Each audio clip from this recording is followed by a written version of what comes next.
Hello and welcome everyone, Stormy Sensei here. Monday night, we are live. We're going to be doing some Honkai Star Rail tonight. I see that you can see the gameplay. Let's see if you're able to hear me and the gameplay. You are. So that means that we're in a good spot.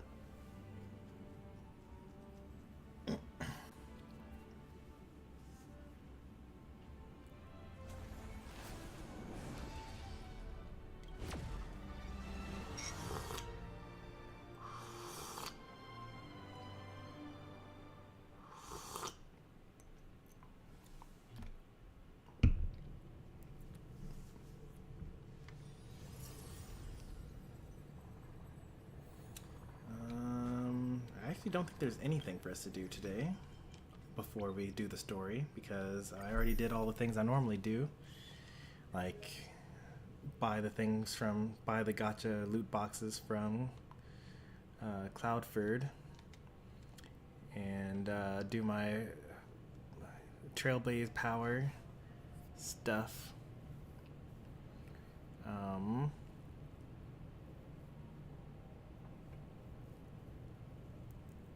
Consuming Trailblaze power uses tickets? That's wild.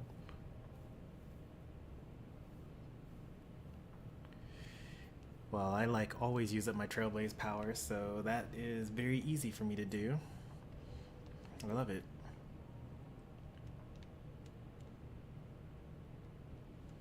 Garden of Plenty. Oh, trace materials for any path can be exchanged 1-for-1 for a brand new trace material. So you could just farm up for anything and get the max that you need right now.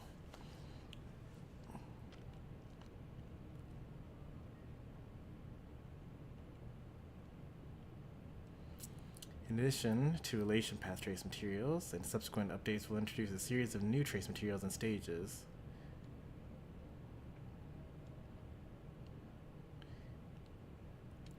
Okay, so future characters will require even more new things. That's kind of always true.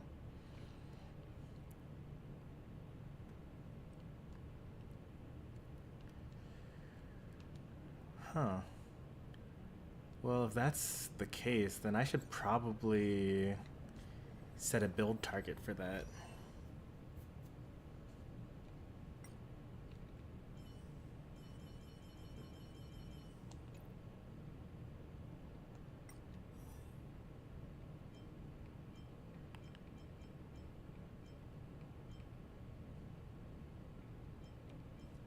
$137 so far. Well, actually pretty good on destruction stuff.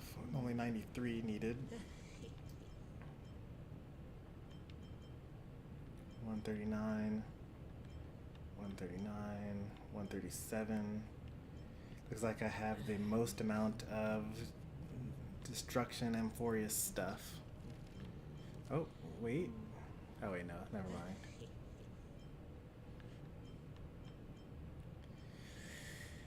Now, do I want to...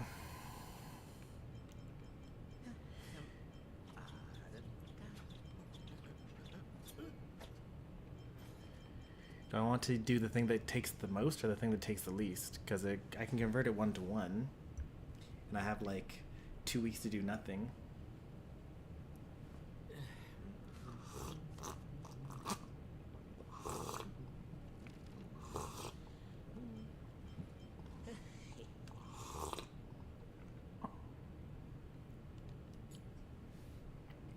I'll set Rappa as the build target here.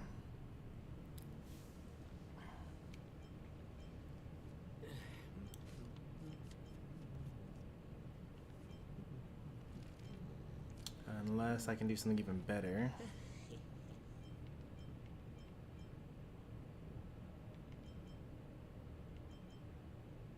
Let's set Black Swan as the build target because she also has the relic set that I want to farm up anyway. Oh no, Saridra. Saridra has another relic set that I want to farm up. Well, I've been having second thoughts. Let me see here.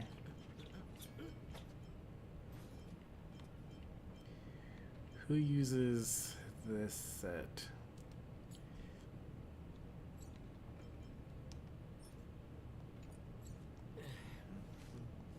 What is the relic domain for the healer set? On Captain? Gross.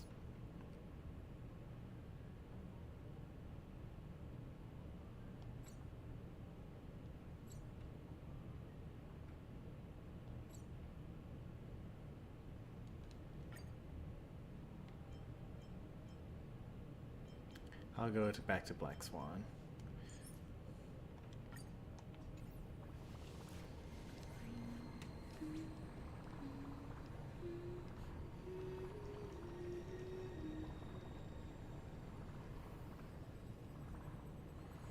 That idle animation means a lot more now that I've been through her story. Speaking of story, let's go ahead and do the story bit stuff.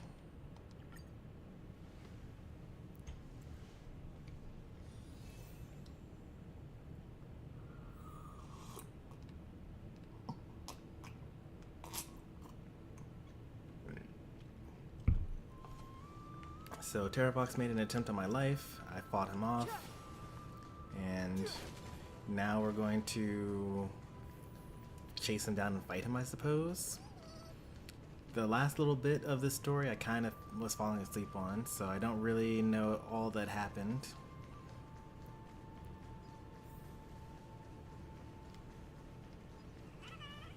A will of metallurgy.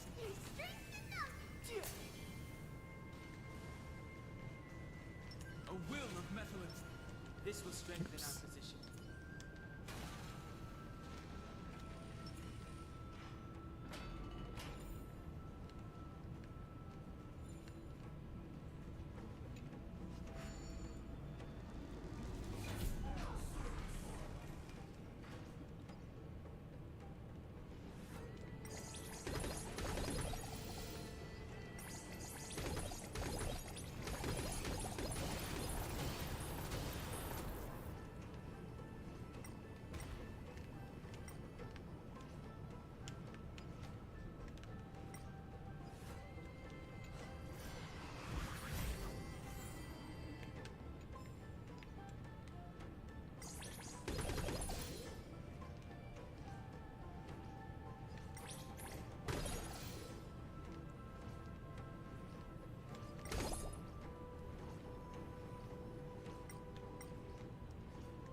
Am I getting rewards for killing these enemies?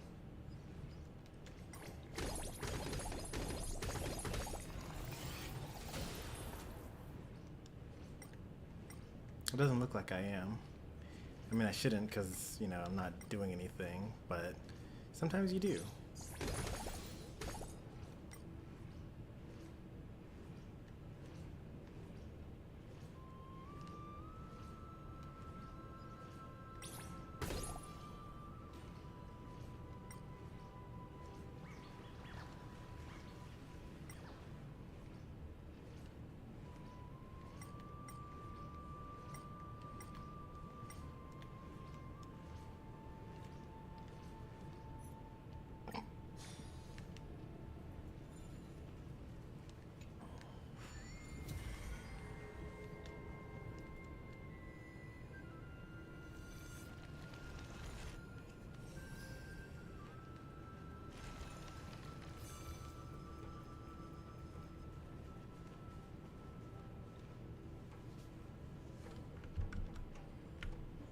Alright, Don Funk showed up.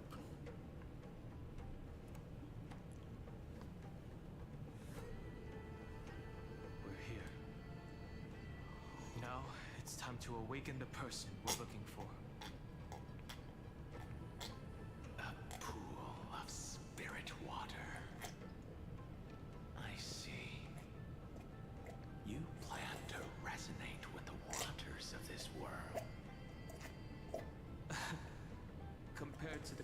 my home, the waters of Amphorius are rather untamed.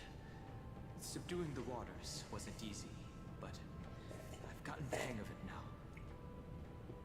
Under the raucous steps of their frenzied dance, the roar of celebration calls forth the spirit water's memories. How incredible. There are still survivors in Amphorius. And this one even knows how to use the arts of water. Very good. It's nice to meet the ocean demigod, Lady High Sealands. A green dragonfish. Are you done, Heng? I hope I've remembered your name correctly. Scale Gorge Waterscape is your home, isn't it? In Grey Fry's memories, I saw you two standing side by side. Man, my memory's just everywhere in this place. It means I won't have to introduce myself. I can get straight to the point. Tell me, where are Evernight and her? The stranger snatched away the deliverer right before my eyes. I commanded the waters to surge after them, but layered cliffs block the water's current. You must be careful. Earth has abandoned the flame chase mission. Though Terravox still lives, they are not an ally of the Trailblaze. That's no surprise. I've already exchanged blows with that mad demigod. I didn't think the worst would still come to pass. He also intends to get his hands on a dangerous power. As his comrade in arms, do you know what his goal is? Terravox has only ever cared for life born on this soil. If they covet powers from beyond the sky, I suppose it's out of the same care. Even so, their behavior is far too unusual. I think it is kind of cool to see all the different demigods and how the knowledge of life outside the planet kind of makes them seek that power in order to rule whatever they want. So like Terravox isn't seeking permanence, and then Surja wanted the power of destruction to take over. Like, I think it would have been pretty cool if each of the Chrysalis layers had their own little like Aeon they wanted to follow and still use powers of in order to get further ahead or reach their own ends. Have made such a drastic and irreversible decision if they had not exhausted all other means. You would think that, of course, Don Fung. Of permanence may result in even more misfortune. While I admire that demigod's willpower, my position has not changed. It seems that if I want to find Evernight, I will have to confront Earth. Since my opponent has already turned into a vicious beast. For context, Don Fung used a forbidden technique in order to try to bring back a lost loved one that they lost during one of the wars against the denizens of abundance. So like the fact that he's like, oh well, if he's trying to like, I don't know, have this ungodly power, he must have a good reason. It's probably fine. So like, yeah, of course, his bar for what shouldn't be tampered with is a lot lower than probably most characters that you're gonna interact with here. What I do won't weigh on my conscience. Then allow my spectre to accompany you, Lord Don Heng, as the demigod who witnessed the end of this world. At least let me sing an elegy for my last comrade. So Don Hung is just collecting ghosts now at this Sound point. like something you would normally say. Huh? What I do won't weigh on my conscience. I can certainly guess what you mean never hesitate for my companions. What is Donpung saying? I am a nameless. And what I'm going to do is defend all the hopes that are on the verge of fading away. Donpung is always super quick to kill, I though. misspoke. That is exactly how the guard of the Astral Express should act. Like, every time someone's, like, slightly threatening, he's immediately like, reveal yourself right now. I won't have any of this. Like, here, my spear is ready. Like, he tried to fight Finon on site. He, was ready to throw hands with Evernight as well when he first saw her. I saw her impersonating March 7th. If you please, Lady High Sealands. Hold on to this current, for it still carries the warmth of Greyfry. Hopefully, it will lead us to the depths where our companion is hidden.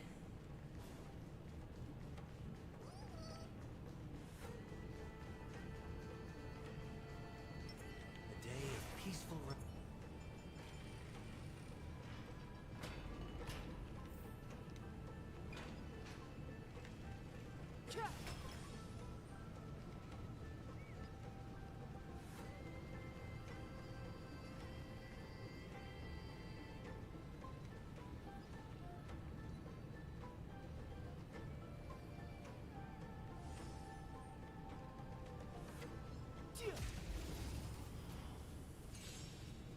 Mountains roar, dragons rise!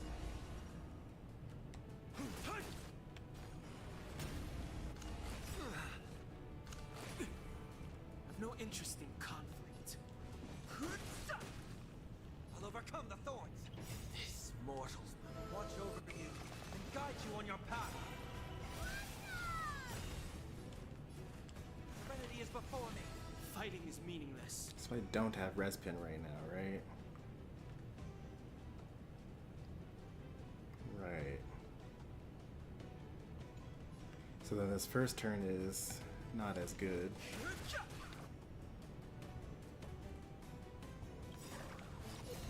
gone! Fighting the West Wind! Away we go!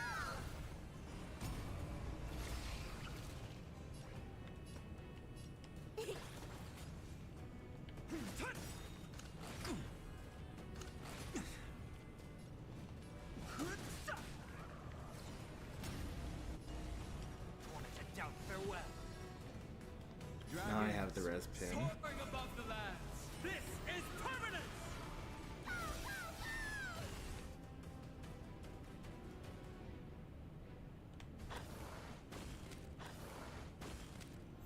Now I've lost it, right? No. Oh, I actually still have it. The truth of life and death. But the sanctuary is but a vision. I lost it. I was wondering because like we transitioned waves, so I didn't know if I like had lost it or not. Electra, is that you? Who's that? You're right on time. Terravox kind of sounds like Let the Lygus. ocean sink into the Memoria tide and become part of the sacrifice to resurrect the earth.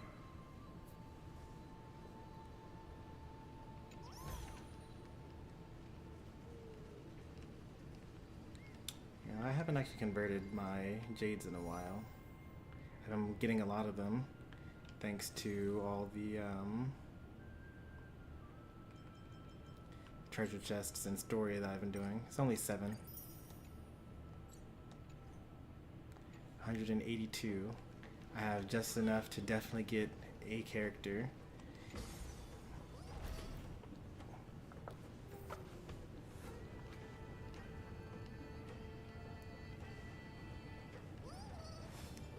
Still got 2 weeks, and apparently you get like 30 stellar or 30 passes worth of jades in these last 2 weeks from the new event that's coming out.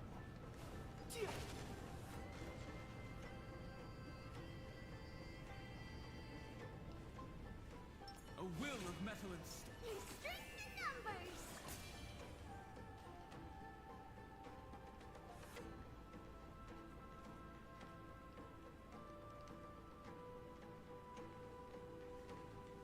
Join us. You or me or us.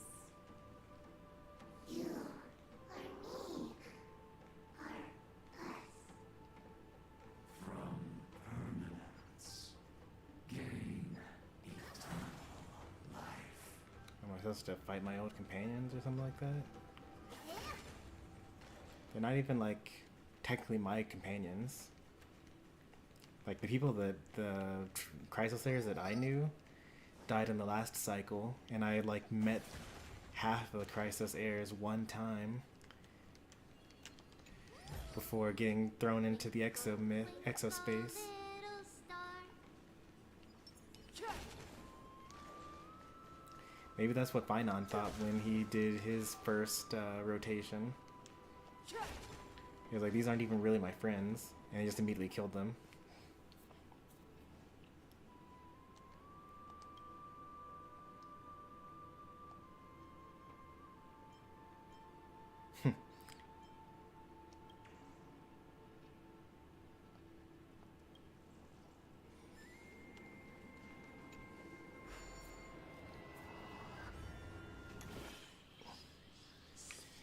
Let's see.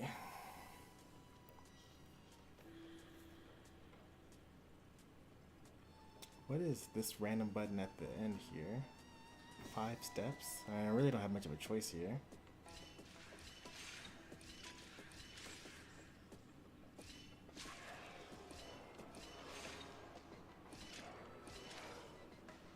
Oh. Okay. I just do the opposite there.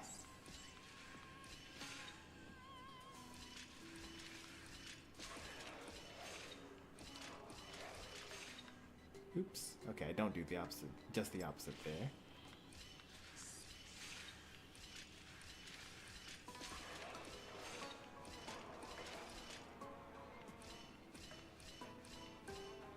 Oh, okay.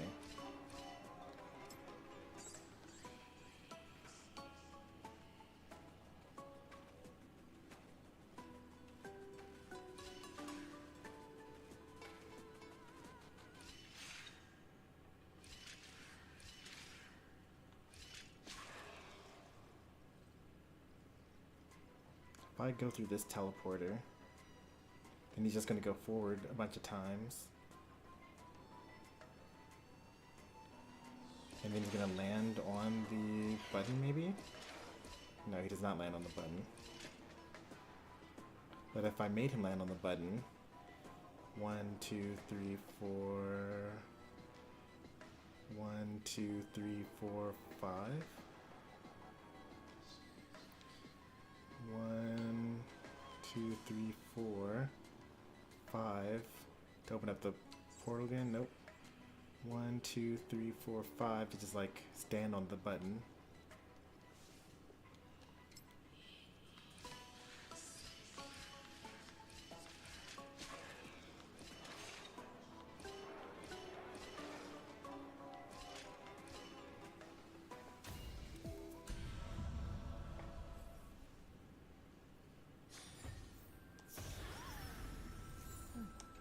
There's knowledge of this in the databank.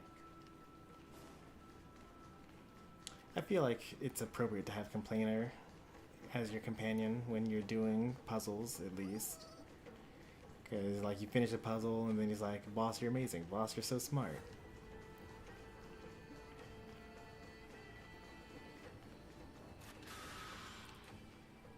Can I get all of you together at once?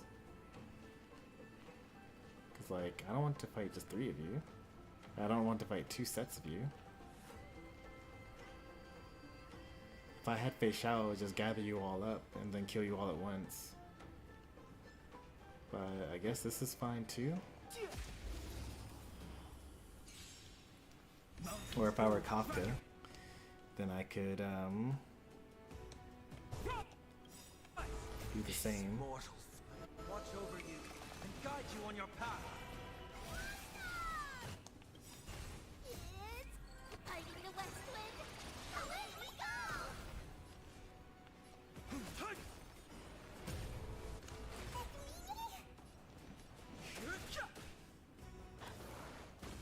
I've heard the call.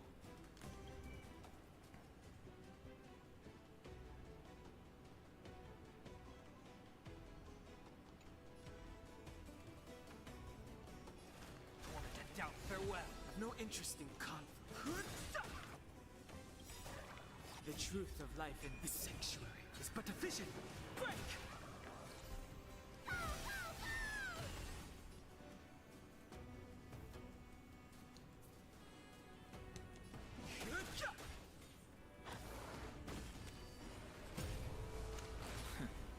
My strength isn't what it is.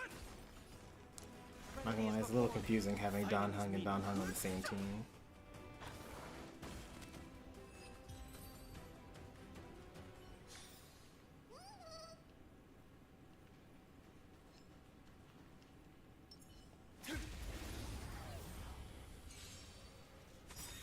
My purpose is to protect. Earth shatters, heaven trembles. I've no interest in conflict.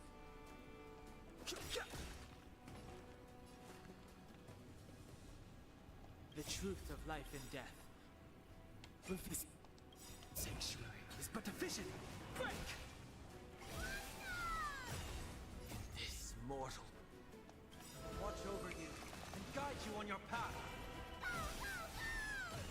Dragons, obeyed soaring above the lands. This is permanence! It's coming. Fighting the west wind. Away we go! Tormented doubt farewell. Fighting is meaningless.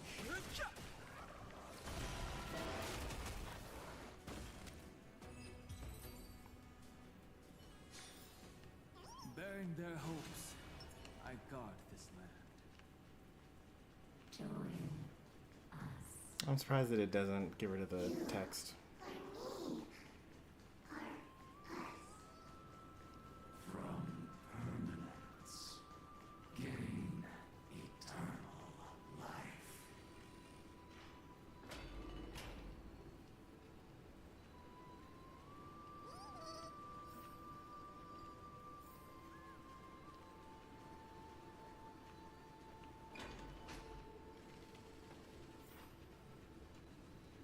Rouse yourself into the forge. Merge as one.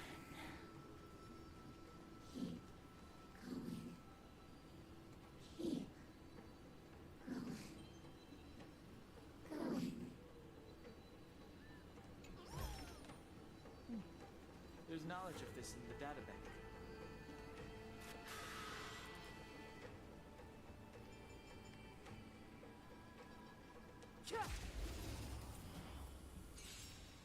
Mountains roar, dragons rise!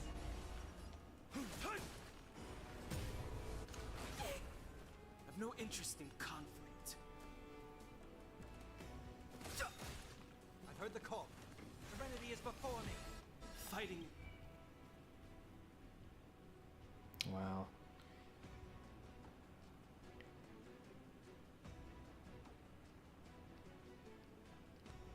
Fun fact. The E1 from Sunday, when the summon deals damage, ignores 40% of the enemy target's defense. The portion, only a portion of that damage actually like happens. So the dragon is technically Dan Heng's attack, even though it counts as the summon of this character. So because of that, you would need to like equip it on both characters. Well, no, because it doesn't have a summon though. Huh. Actually, I don't think that's been tested or like theorized by the community yet. I wonder what would happen if Sunday used his skill on Dan Heng PT. But basically what I'm getting at is that the dragon normally does not do 40% defense ignore. Even though it seems like it should. Life in this sanctuary is but a vision. Break! This mortal form will watch over you and guide you on your path.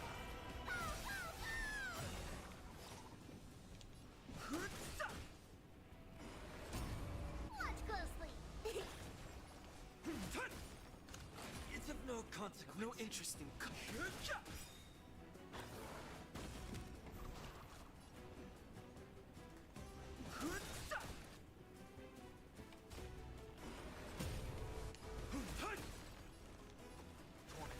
Farewell. The truth of life in this sanctuary. Should have hit one of the side ones.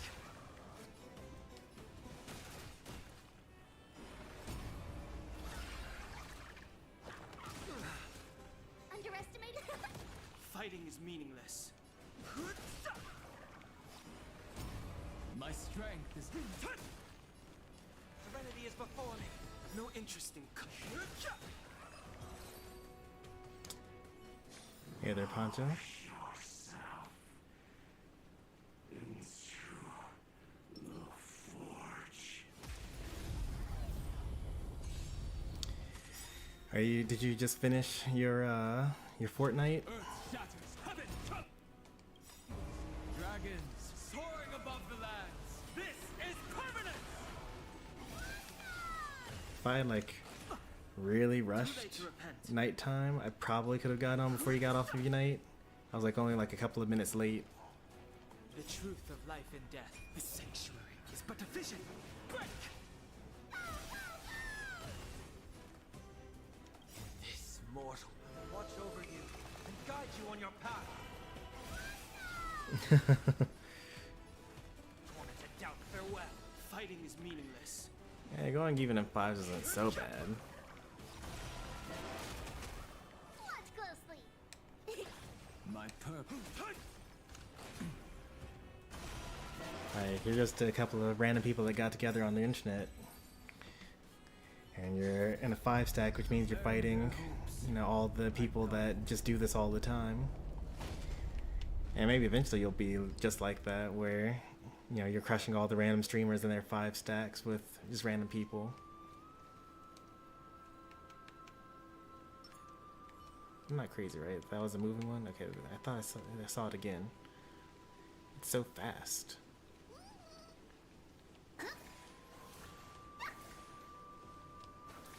Got it. Sometimes you get achievements for defeating these guys, especially when they're really hard to reach. Yourself into the forge.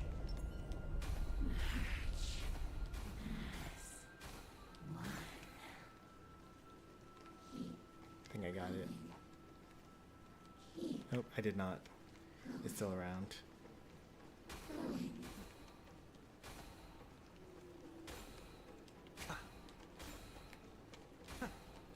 I'm not gonna get that guy. He's kind of far out there.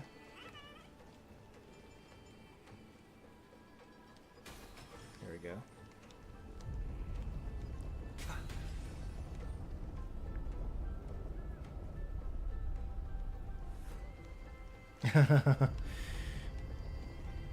Everyone voted you down.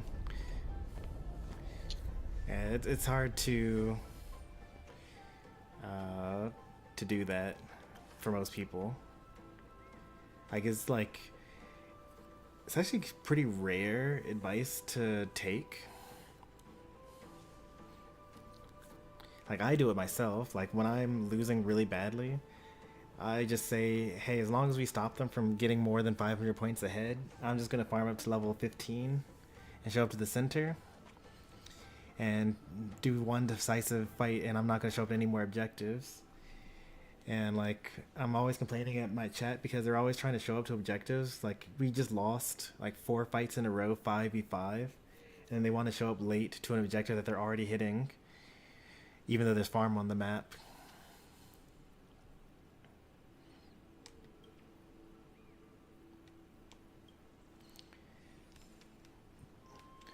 Like, the whole point of being behind is that you get the farm advantage. So like all the bees spawn on your side, you get Indeedis and they don't.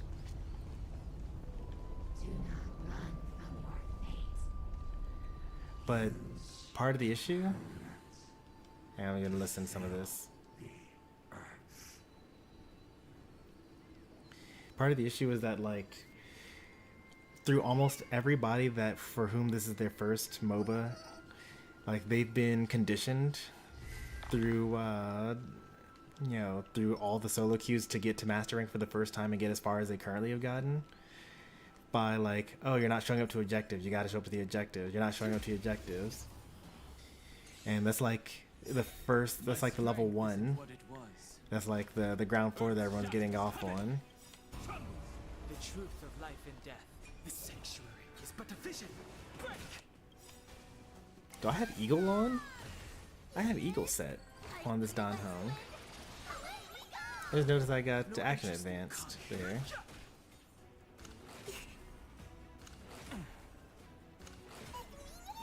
I'll overcome the thorns. Serenity is before me. Fighting is meaningless. This mortal form. What's the background music? Guide you on your path. It's probably just the generic sounds from what's it called? The Grove. This is permanence.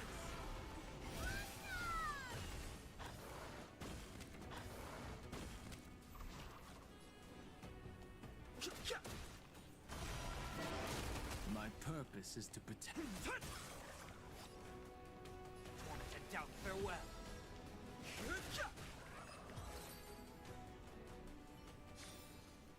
Bearing their hopes. You're talking about this background music? Radiant Scarwood?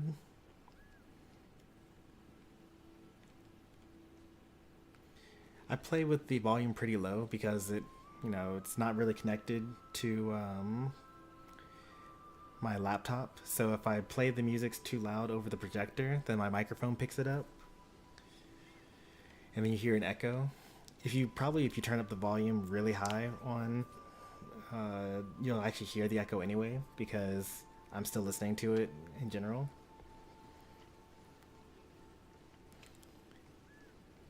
I try to keep all the levels kind of low enough that it won't really matter.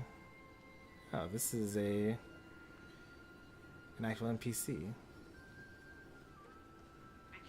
Might not even be considered people if we did not resort to beastly actions. Why did Dunfeng choose me all those years ago? Oh, this is confirmation that Bailu is the reincarnation of Bai Hung. Surges violently. I think that's what their name Hold is. on, and don't let your focus be swept away.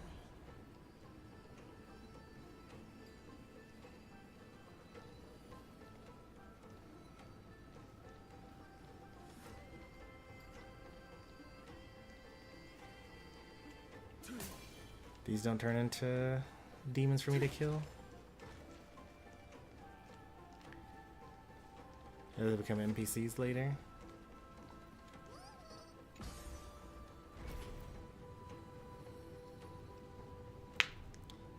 It's probably not Bai Hung because Don Hung is Don Hung's name. But it's definitely Bai something.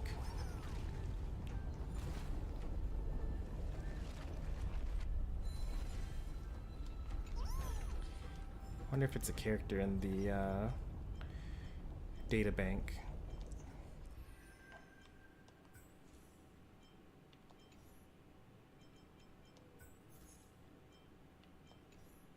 It's gonna be under...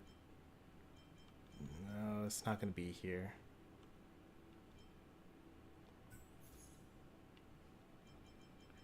Well, it could be under here.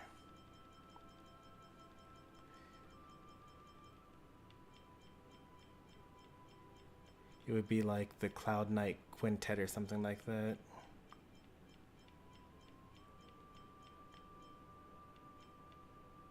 I could have sworn that there used to be more like content in the data bank at one point in time.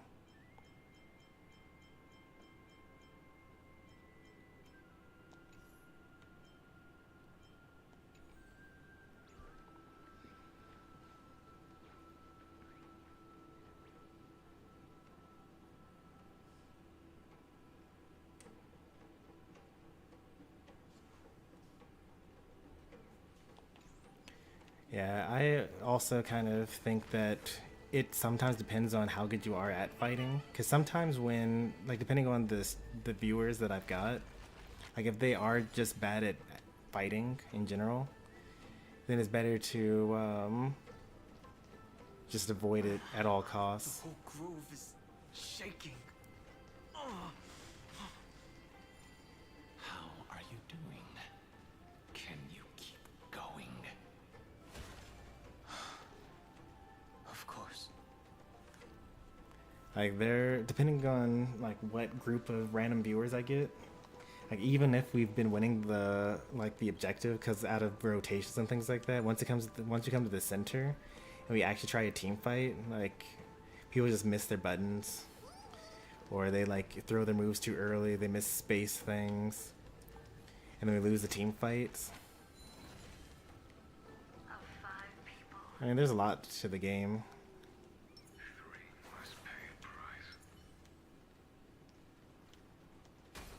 Hey, Jing Yuan.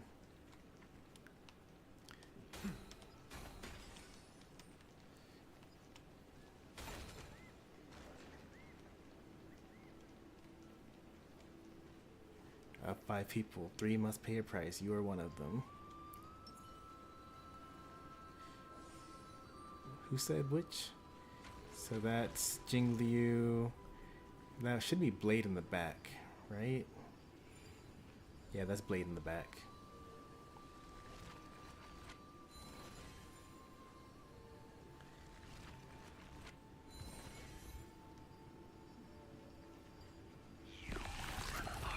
Oh, okay. That's the first time they've actually aggroed. And because of that, I missed out on the dialogue that they would have played. It's coming! Fighting the west wind! Away we go! The truth of life and death revealed this sanctuary is but a vision. Break! I've no interest in conflict. I've heard the call. Serenity is before me. This mortal. Watch over you and guide you on your path. So, as I was kind of talking about, I kind of had to leave at the beginning of your Duraludon match, at the like a very last Unite game you guys did. And so I went back and watched it after the fact, and I was like thinking to myself that The truth of life and death. like you have this thing where you like are trying to earn your keep, it sort of feels like, right? Like you were saying things like, oh, I got to be able to do this, I'm playing Duraludon, or like, you guys all do this thing and I'll just like go off and die on my own or something like that.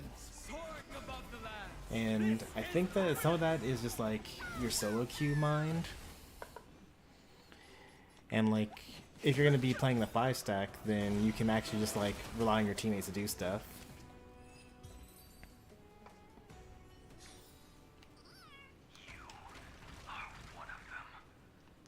And I think that some of it is like, I gotta do it, and if I fail, then like it's on me. But you could be like, hey, I'm gonna just like watch this objective to make sure that they don't get it, and if they step up, I'll kill them. But maybe if I see that all 5 of them are on the map, then I can like steal it quickly.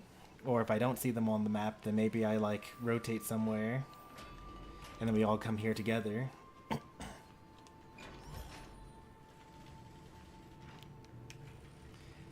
And it's gonna be tough, right? Because you got like what, 1,600 games, something like that. Is it over? It seems so. These phantoms that are haunting you It's a lot of muscle memory to forget. are indeed here to bring you to your demise. Who, me? Nah, Danhong will be fine.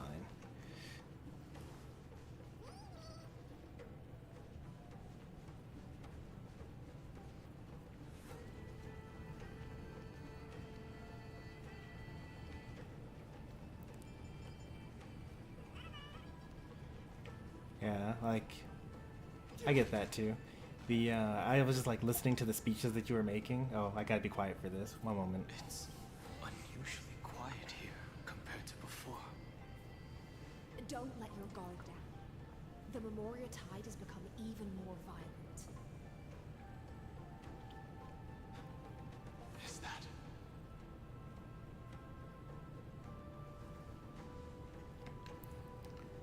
Yeah, it's like listening to the speeches that you were talking about, like, I think that you could try to keep on convincing them to, you know, do this other strategy, but it also might be good to kind of just get better at micro and then, like, just do the same plan that they have. And just keep focusing on that, like, front to back. Or, like, be a little more cowardly with, when you're on your Dura. Because there was a lot of ejecting forward into the Unite move, but, like, you get to just walk in. Because they're probably going to not run away from a Duraludon. This is an interesting looking wine jar. Was it by So if you walk in and then do your Unite move, Dragon Tail, Dragon Pulse, then you still have the eject button to run away. Didn't come.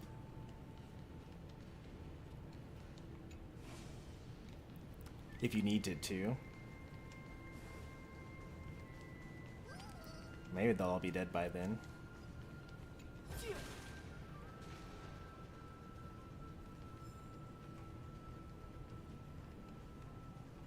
That's like future stuff. Don't need that yet.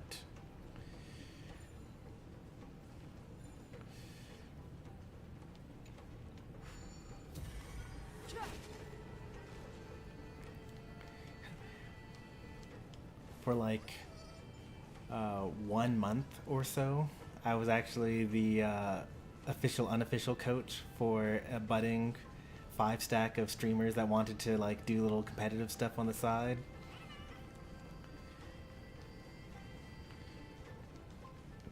They actually wanted me on the team, but I was not going to give them the time that they needed to actually do scrims and practice and things like that. A will of metal and stone. So I like joined the call and shot called for a bit.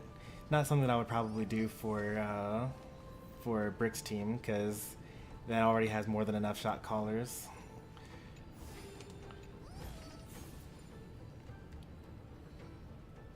Your mind retains far more of the past than I had imagined. I've seen this farewell more than once in my dreams. The previous life is just an immersion to a newly born Vidyadhara. You know rationally that these are your memories, but it doesn't feel like you experience them yourself. I use dragon transmutation for selfish reasons, and close friends turn to enemies. You probably want to ask me if it was worth it. Clearly not. The Military Affairs Office is placing more importance on the Yu-Chue's battle this time. And the Yao Qing called her back for a patrol. What a crazy statement by Don Feng. Like, it would be one thing if he successfully revived the Foxian or human or whoever that ended up dying on the battlefield. If they successfully revived them and had all those terrible things happen to them and Blade, then, well, I think Blade might be the revived thing that... Blade might have been human that he revived on the battlefield. Maybe. Pretty sure that's actually it. So, I don't know. I feel like the thing that he tried to do was a failure, and therefore there's no way that it could have been worth it. I mean, maybe the attempt is worth it, I don't know. But, since... I feel it would be different to ask, like, oh yeah, I died and everyone exiled me and I was forced to keep my memories and also, like, this and that and the other, but at least my friend is alive.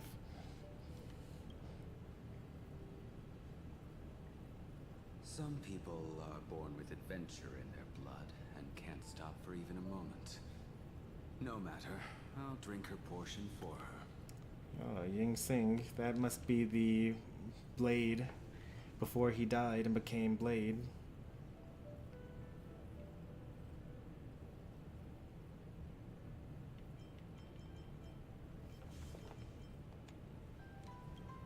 This is right before he goes off to battle, I guess. Toasting. Why don't we wait for Don Feng? As always, the High Elder has endless meetings with the preceptors that he can't get away from. Let's not wait on him.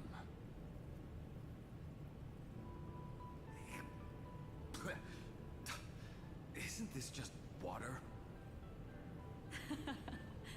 I'll relay her exact words. It is a mistake to drink too much before a battle. Who is her? So I'll leave a jar I guess the of spring Foxian that water from died? Thalassa's Crystal Palace. She said that wine only has flavor after a triumphant return.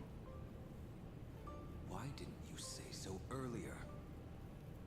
I didn't want to Smiling go along with Jingli Yu her, is but she so insisted cursed. on seeing your expression after your first sip.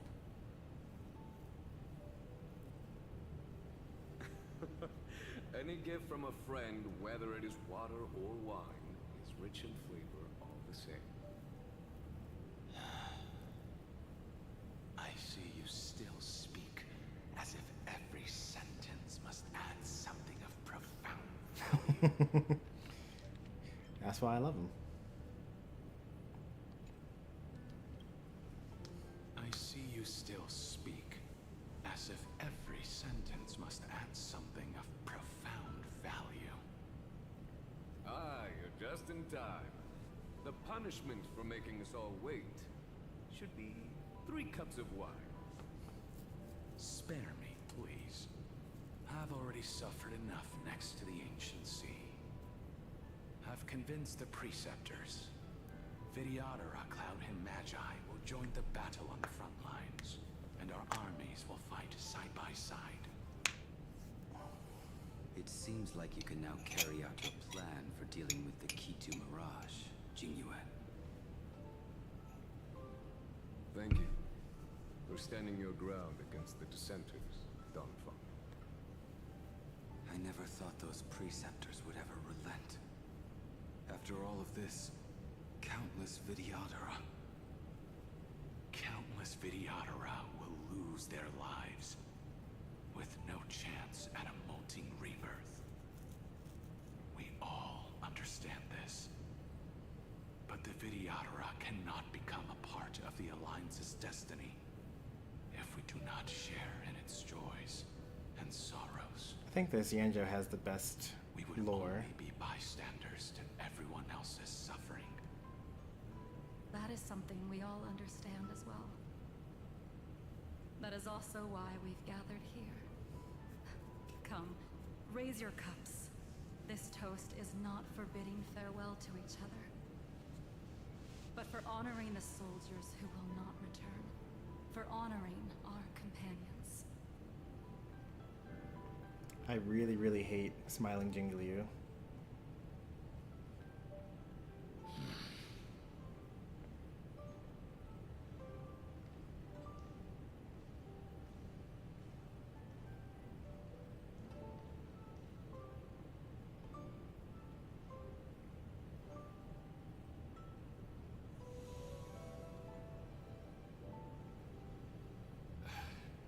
Apologies. My reckless plan must have put a lot of pressure on you. Nonsense. If our positions were flipped, you'd support me no matter how reckless my plan was. Right? Of course. But let's try not to be too reckless.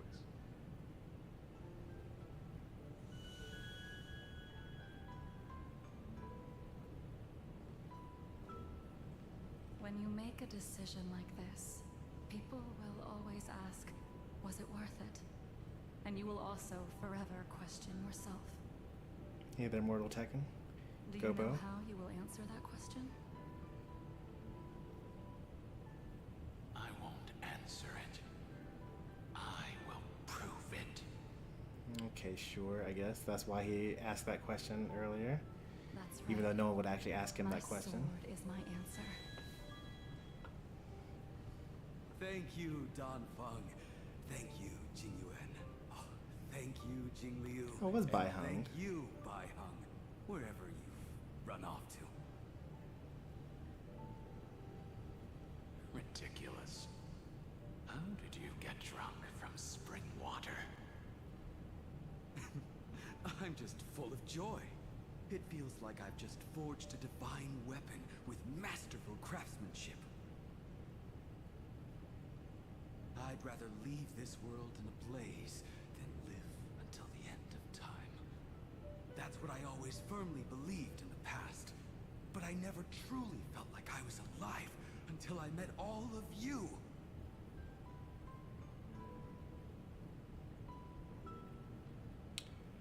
Well, that is the most amount of irony I've seen in a long time. Because this guy eventually, because of the efforts of Dan Feng, becomes immortal. And he actually cannot die, even though he really, really, really, really wants to. Now, I wish more than anything that I could just live a bit longer. No, pretend I didn't say that. Just a bit.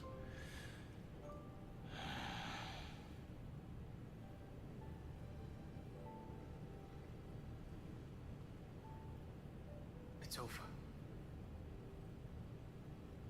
And you know exactly what happened to these 5 afterward. So, can you understand it now? After both she and March 7th have left you. Losing a dear friend with whom you've shared so much can never be considered a victory. It's a failure that torments you for the rest of your life. I could never accept that kind of fate. So you made a decision. I was the one who used the transmutation arcanum. I was the one who swore to bring Bai Heng back to life. Oh, look at me, having good memory. It was Bai Heng. It cost him his life. Force. What's his name? Ying Sing to become the Immortal Blade. Jing Liu eventually abandoned all of them and then eventually became Mara struck. Came back and killed a whole bunch of the soldiers. Jing Yuan was mostly unscathed. He became the Arbiter General of the Xianzhou Lafu. Wonder why he got out of there. Got out of it. And the one who brought everything past the point of no return. That was also me. Do you have any regrets, Dan Feng?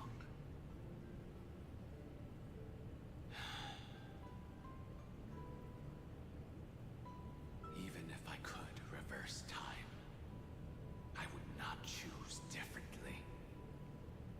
And if it had been Jing Liu, Jin Yuan, or even Ying Xing, who died in Ying battle, Xing. I'd still choose to do the same thing. Because only I could make that choice and protect all of this. Now, for the sake of your companions, for the sake of those two who walk alongside you, how much are you willing to sacrifice? Dan Hong.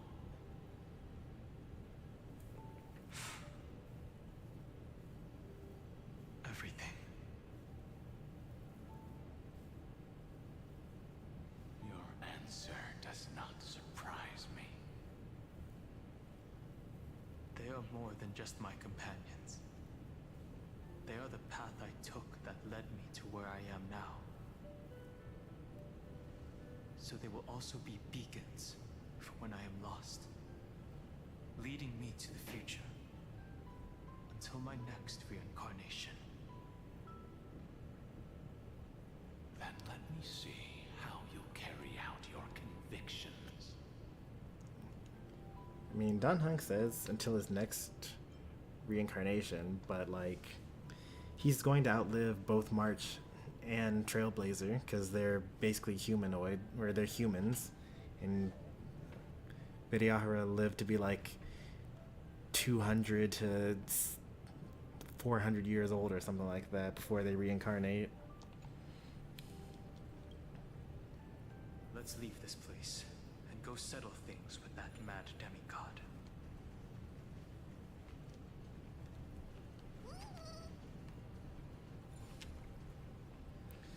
Can catch up on chat real quick here. Just Gobo coming in saying hi. Got him talking about Yingxing. Yingxing.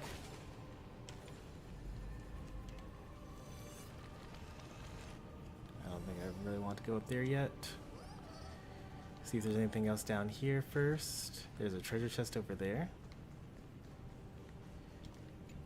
Nymph over here.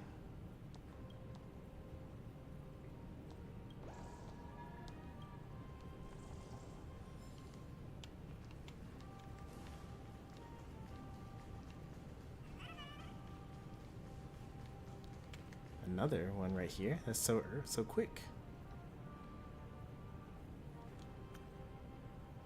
Hahaha.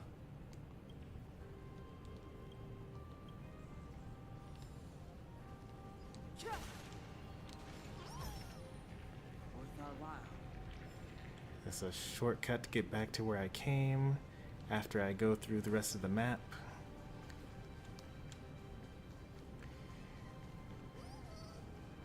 Nine, okay. That's pretty good. Oh wait, it must be out of 20 though. Yeah, it's out of 20. Okay. Alright, that's everything for this area.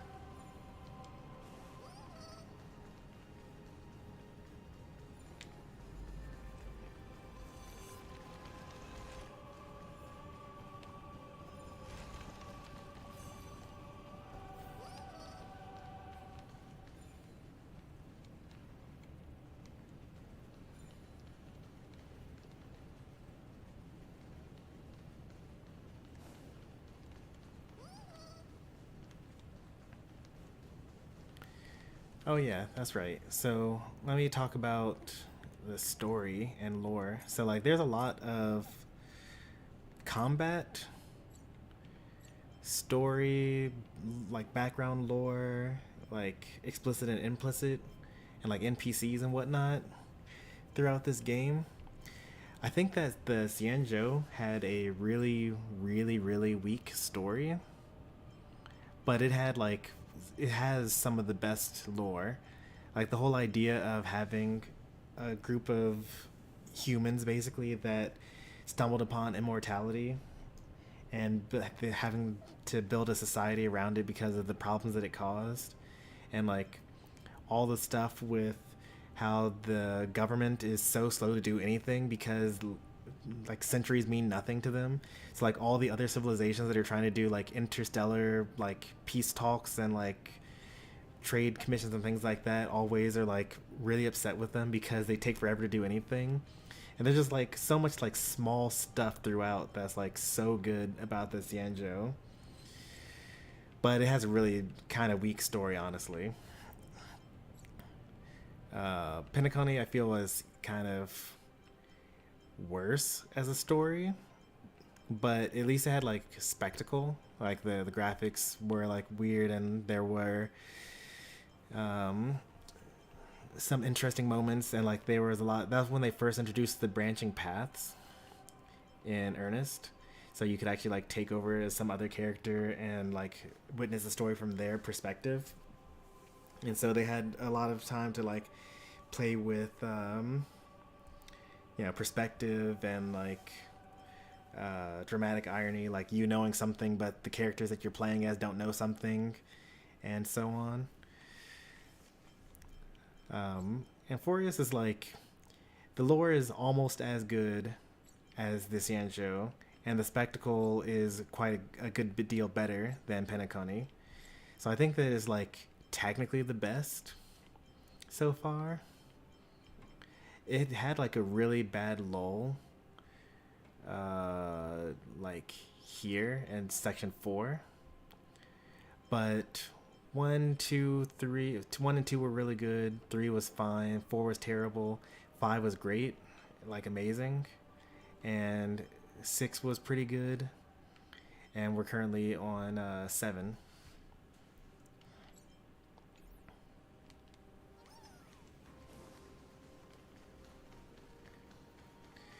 You know, at some point in time, it would be cool to be able to do some sort of like Star Rail story tier list, but I'm never caught up enough with the story to actually make that sort of determination.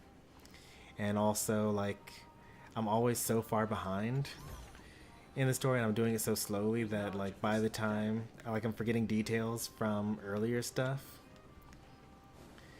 which is kind of the benefit of watching, like, newcomers to the game, watching their playthroughs.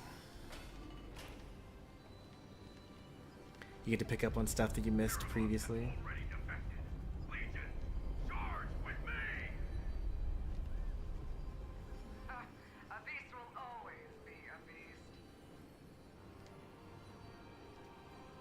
Those are the 2 generals from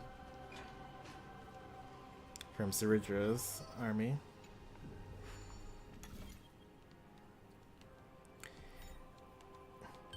I think that the thing that I'll say about Urelo 6 is that they had like a very comfy story.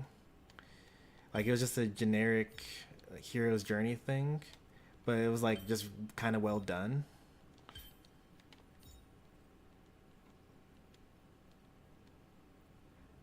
It's gotta be like the opposite of this thing. So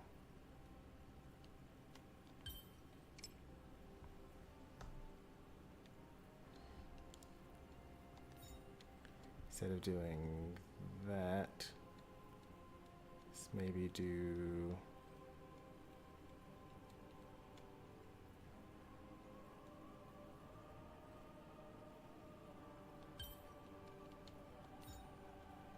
something like this maybe.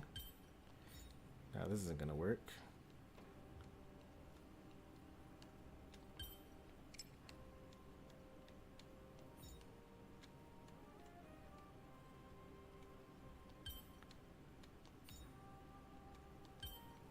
They're always so ready for me to throw in the towel. Already trying to offer me a hint. So what am I missing here? It needs to be the complete opposite of this.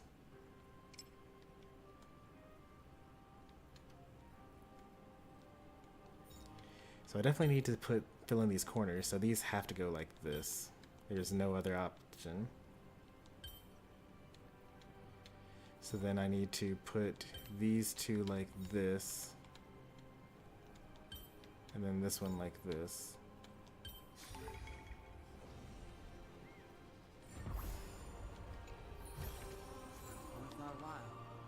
The first couple of attempts were always just like wing it, see what happens. And then I started using oh, you're not going to turn into monsters? I would have liked to have more fights, but that's okay.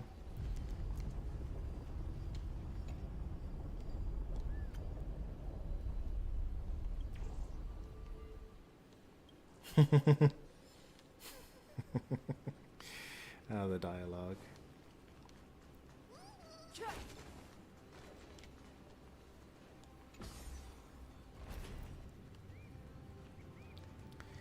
I start building constraints only when, like, it's not easy.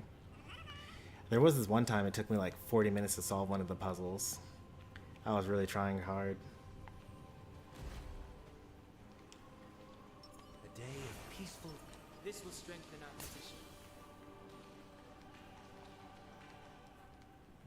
What do I do here? Let's look for nymphs.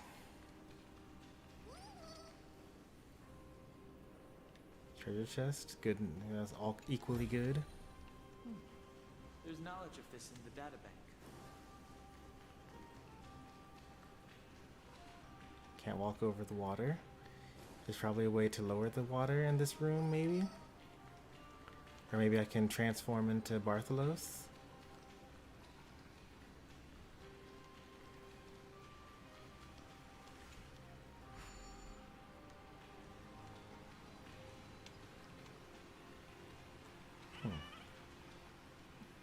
You can see that there's a treasure chest over there. So there's definitely something going on here. Presumably there's like a place that's pouring out water, and I can reverse the flow of time to make it stop flowing out water. And I would think that would be this, but it's apparently not. So let's keep on exploring.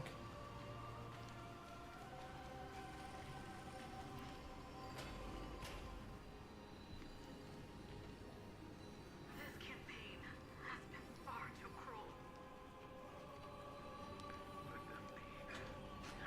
I think I would enjoy watching someone play through Breath of the Wild another once. As long as, like, it kind of depends though, because like the way I played Breath of the Wild, it was just kind of like, ooh, what's that over there? Ooh, what's that over there? And so it took me a really long time to really do anything of importance. Seismic walking dragon. History shall remember you as a Titan Slayer. Memories intersect. Another betrayal. Another catastrophe. Regardless of whose memory this is, it seems that Terravox has a leading role in it. A beast that's been rebelling its whole life. No wonder they descended into madness. Like, random exploration seems like an experimentation is very fun to play as, but watching, maybe not so much.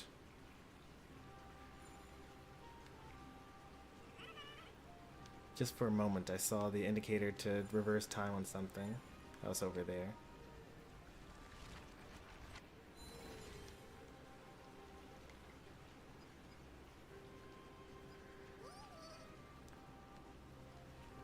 I haven't seen a nymph in a really long time.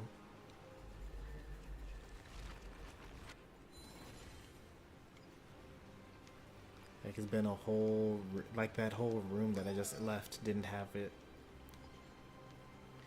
So there's definitely gonna be one in this room. I see the destination that the destruction points to. Golden blood is gurgling out. It's almost like a heart that has burst open. Follow the current and calm its frenzied pulse.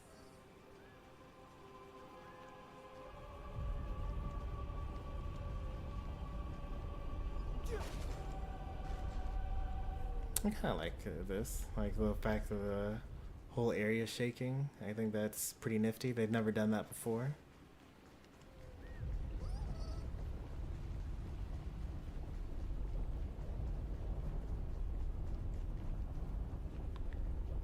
Alright, here we are. As expected, someone's been waiting for us.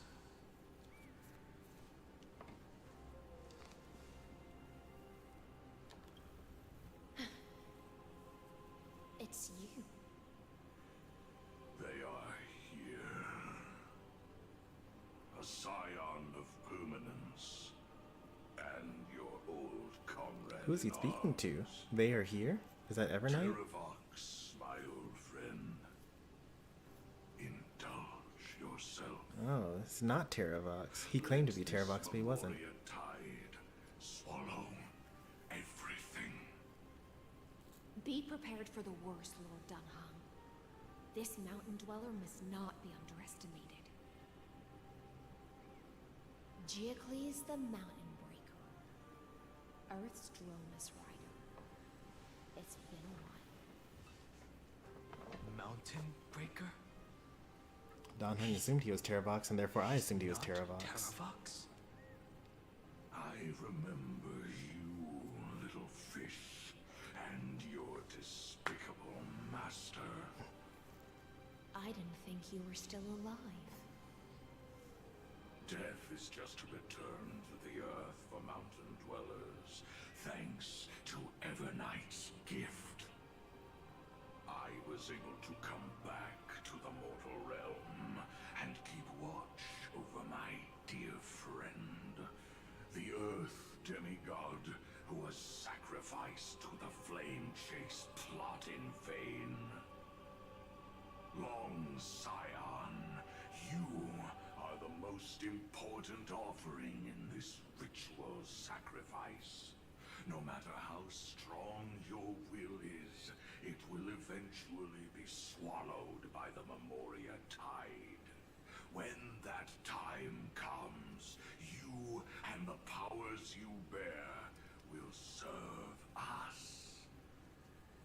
We will use the permanence to awaken the fallen giant dragon and give the earth an everlasting body.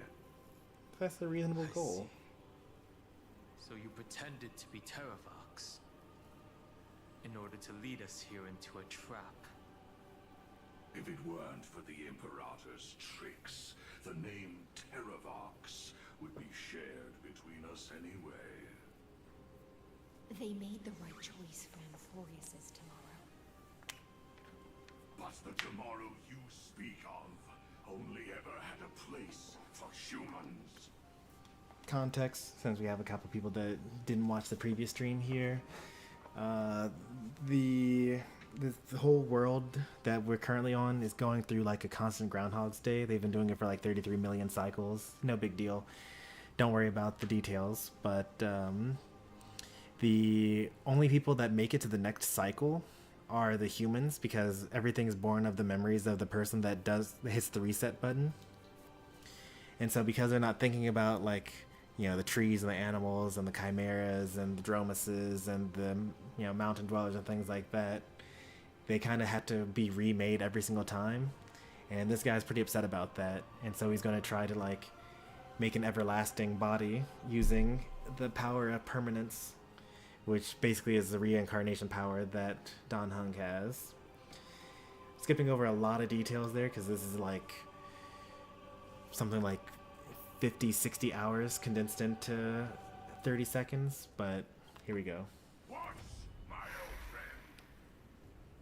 I will once again start a fire that burns away the chains that shackle us. Why don't you leave this to me, Lord Dunham? Use that hidden passage to reach the opposite shore. Perhaps Greyfry's there. I think I can take him.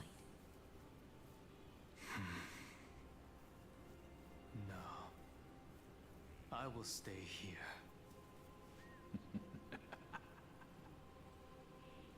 Mountain Breaker, hero of the mountain dwellers. If I do not stay here and triumph over him, he will die an ugly death in delusions of the permanence. That should not be his destiny. And for the vicious beast that insists on obstructing the Astral Express and threatening the fate of the world. We've stood on the precipice countless times along this journey, forced to make difficult choices in the face of disaster. But this time, it's my turn to put some pressure on this world. This feeling. This scene. All too similar. The sanctuary is but a vision. Break! I'll stand in their way. I've no interest in conflict.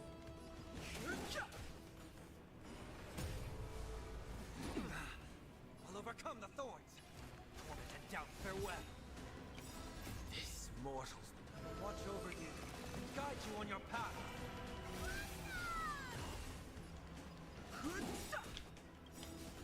The truth of life and death. Reveal the sanctuary is but a vision. Break! It's of no consequence. It's one downside with being like in-game levels of powerful. Like I'm using Trial Don Hung with his 80% crit rate, which is bad by the way for those that don't know, and trivialize this like super epic boss fight. It's time to stop struggling, Geocles. Go to your death with dignity. Technically that was only an elite boss anyway. It's an elite enemy, not technically a real boss. Hey there, Cheesy. Before that, tell me, what kind of deal did you make with Evernight? How was the Great Mountain Breaker reduced to this?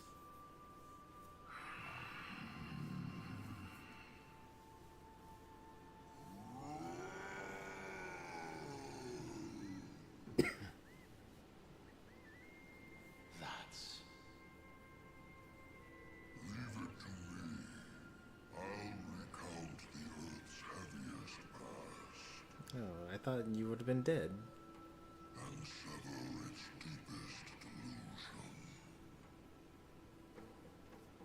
Terravox. Is that you? Was he just a memory? Your body has become so frail. Even mountain ranges grow old and eventually die. But I can hear the sound of blood still surging through your veins, fast and strong. I suppose you are the true Earth demigod. I am near my end, and the demigod title means nothing to me now. The being who stands here now is just the former comrade of the Mountain Breaker. And the traitor who abandoned him. Honestly, I think it's a little cowardly for the devs to go so far as to even bother animating Terravox after like teasing the fact that Terravox was a dragon for like 7 versions, but didn't actually make him a playable character. Traitor. Terravox was once a member of Geocles' Dromus Legion. This force was famous for its skilled riders and their brave Dromuses.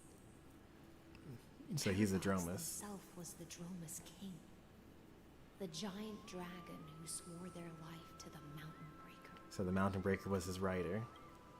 In the battle against Georios, the Imperator could not surmount this mountain, and thus had to break it from the inside. Terravox's betrayal was key to the Flame Chase Army's victory.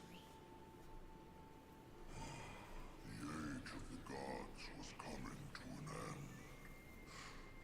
Living beings had adapted to the changes amidst the rifts of the earth, and now they had to learn to survive in the crevices of the epics. Someone had to watch over the earth, so I agreed to a deal.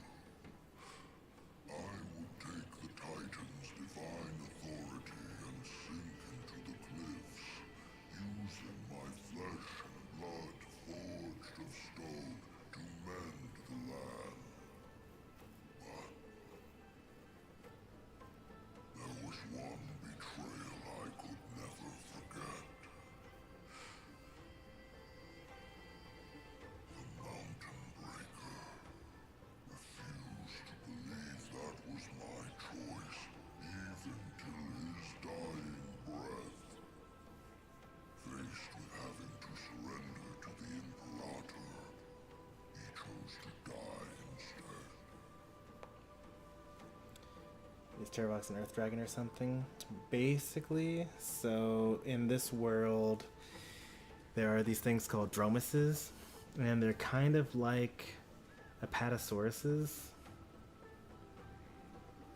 They're like exactly Apatosauruses, except they have like little horns growing out of their sides, and they were basically made from the earth by the Earth demigod. And this is one such Dromus, the Dromus King, that took on the divinity of the Earth Titan after he was defeated. and basically became the life force that kept the world from crumbling, because they killed the Earth they killed the Titan of Earth, and therefore the Earth was about to like crumble apart and cease to exist. And so someone had to take on their divine authority in order to keep it together. And this is what they look like after like 2,000 years, no, maybe like more like 1,000. Yeah. So this is what they look like after a little bit more than 1,000 years worth of having that power. So this is why you decided to conspire with Evernight. Time's strange visitor appeared before me. The great power from beyond the sky, called the Remembrance. It's incredible. Given how much you like trotters, I think you would actually really enjoy the Dromuses. We passed by a couple of them on the way here, but since we're in kind of like the end of the world, there aren't that many sitting around. But we go to any of the maps of like the before times, the antebellum, or it's not really a bellum because it's not really a war, but we go to the peaceful times and show you some of them. Geocles was able to be reborn as a memo sprite. He mumbled about the times we fought side by side. Just like how all the lives this body carries speak to me. So Geocles was a memo sprite of Terravox. Got it. Asked for much in return. She only wished for me to use the divine authority of Earth to hide her tracks. Since you're being so candid, does this mean you've given up resisting? Resistance. For a beast on the brink of death, what is the point of resistance? I see. 1,000 years have passed, and your mind has long since been shattered. This frail body bears the weight of all those I've betrayed. And now, my only wish is to rest with them. Okay, I mean, I'm trying to really understand what this betrayal that they're referring to is, but it seems as though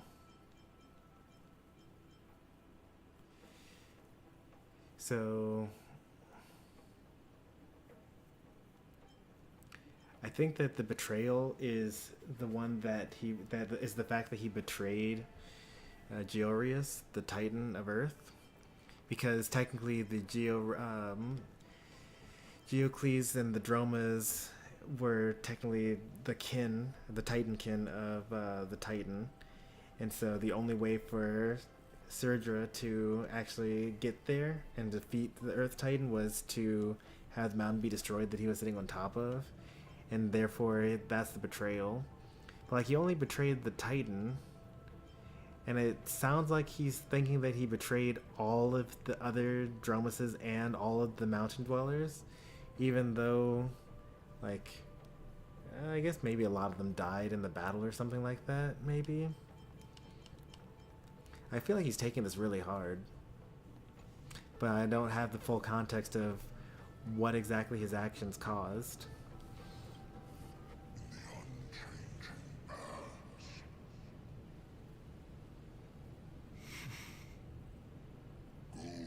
Go, long Scion. That fiery blaze has already burned through Earth's protection, revealing the secrets underneath. The deepest depths in Amphorius, the great tomb where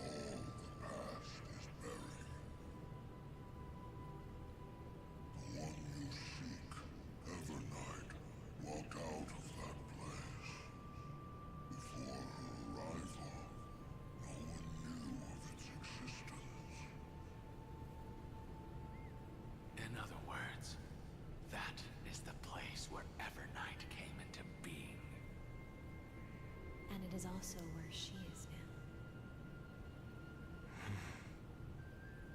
You sank willingly into the past, and now your memories have turned into this form. Was it worth it? At least I still remember. As long as I never forget, they will live on. Primitive and animalistic. I understand these instincts. Have you ever regretted anything? The Earth is not a lonely island in the middle of the ocean. It is the sum of all the living things that stand on it. I have never regretted defending the creatures of this world.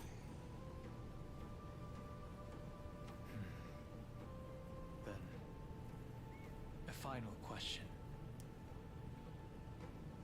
Terravox, after all of this, how much are you willing to sacrifice for the power of the permanence?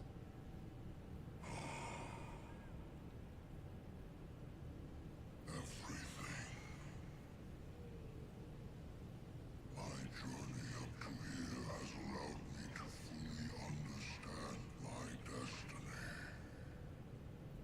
No matter how I struggle, the Earth will never be able to reach the stars. But my compatriots deserve to continue their struggle. At the end of my life, I want to make one last effort to give them a chance to move on to the future. Even if it is a future I am not able to witness.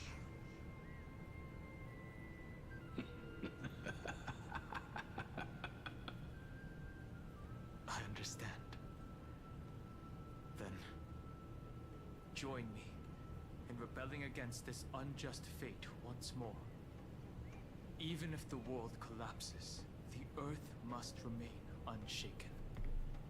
Give me the core flame that burns within you, and allow this immortal body of the permanence to bear the furnace of life for you. Long Scion, are you willing to bring them all into the new world? I won't give you empty promises. Allow me to answer your question from a different perspective. The permanence is the path that dragons trod, and eternity is life's deepest desire. If you entrust the Earth's living beings to me, they will live in symbiosis with the instincts in my blood. With this body as an ark, I will deliver them to tomorrow for you. That tomorrow won't be the end of Amphorius' west wind, but a vast and boundless sea of stars. A sea of stars. It's a future where all beings can trailblaze side by side, not a prison made for remembrance. In the veil of Avernight's memories, you've always been someone with reservations.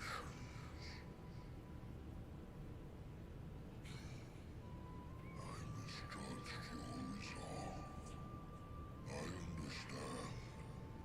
This is the only choice. Behold, this core flame that burns in my chest. This core flame born from the earth.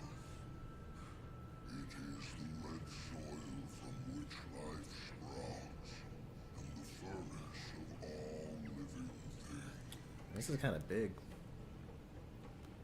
It tells me to commit one final act of treason.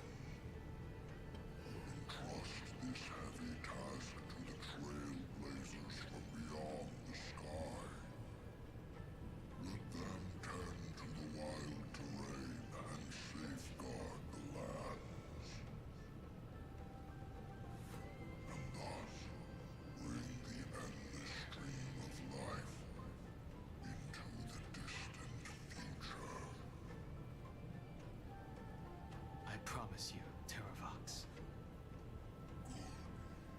When I hand over the divine authority, this place will fall to pieces. Are you prepared to hold up the sacred tree if it falls? Of course. Then free what remains of my body, and let me give you this flame that turned away from the flame chest. I now relinquish my duty as a demigod. You shall dig your own grave and burn in the furnace of rebellion. I only hope that,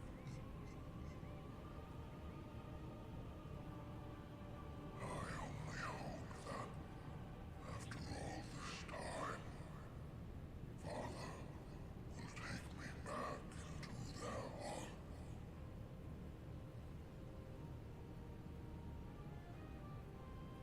Come, crouching beast, for the endless life of this world. Rise from your dormancy and follow me as soaring dragons of the wilderness.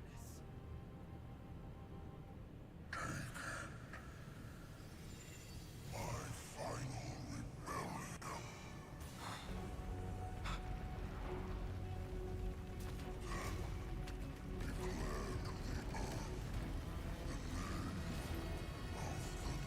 These are drumsticks, by the way, that you see on screen, a couple of them.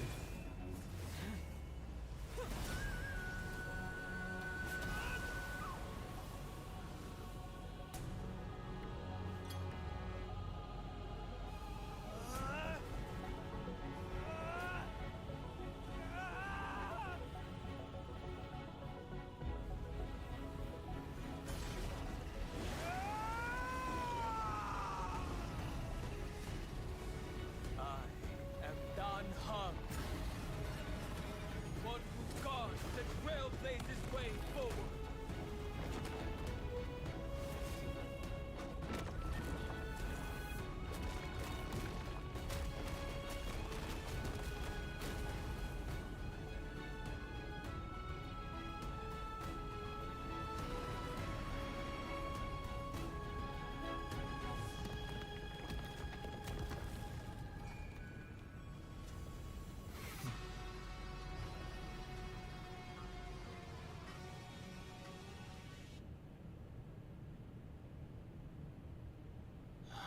Fortunately, the worst did not come to pass.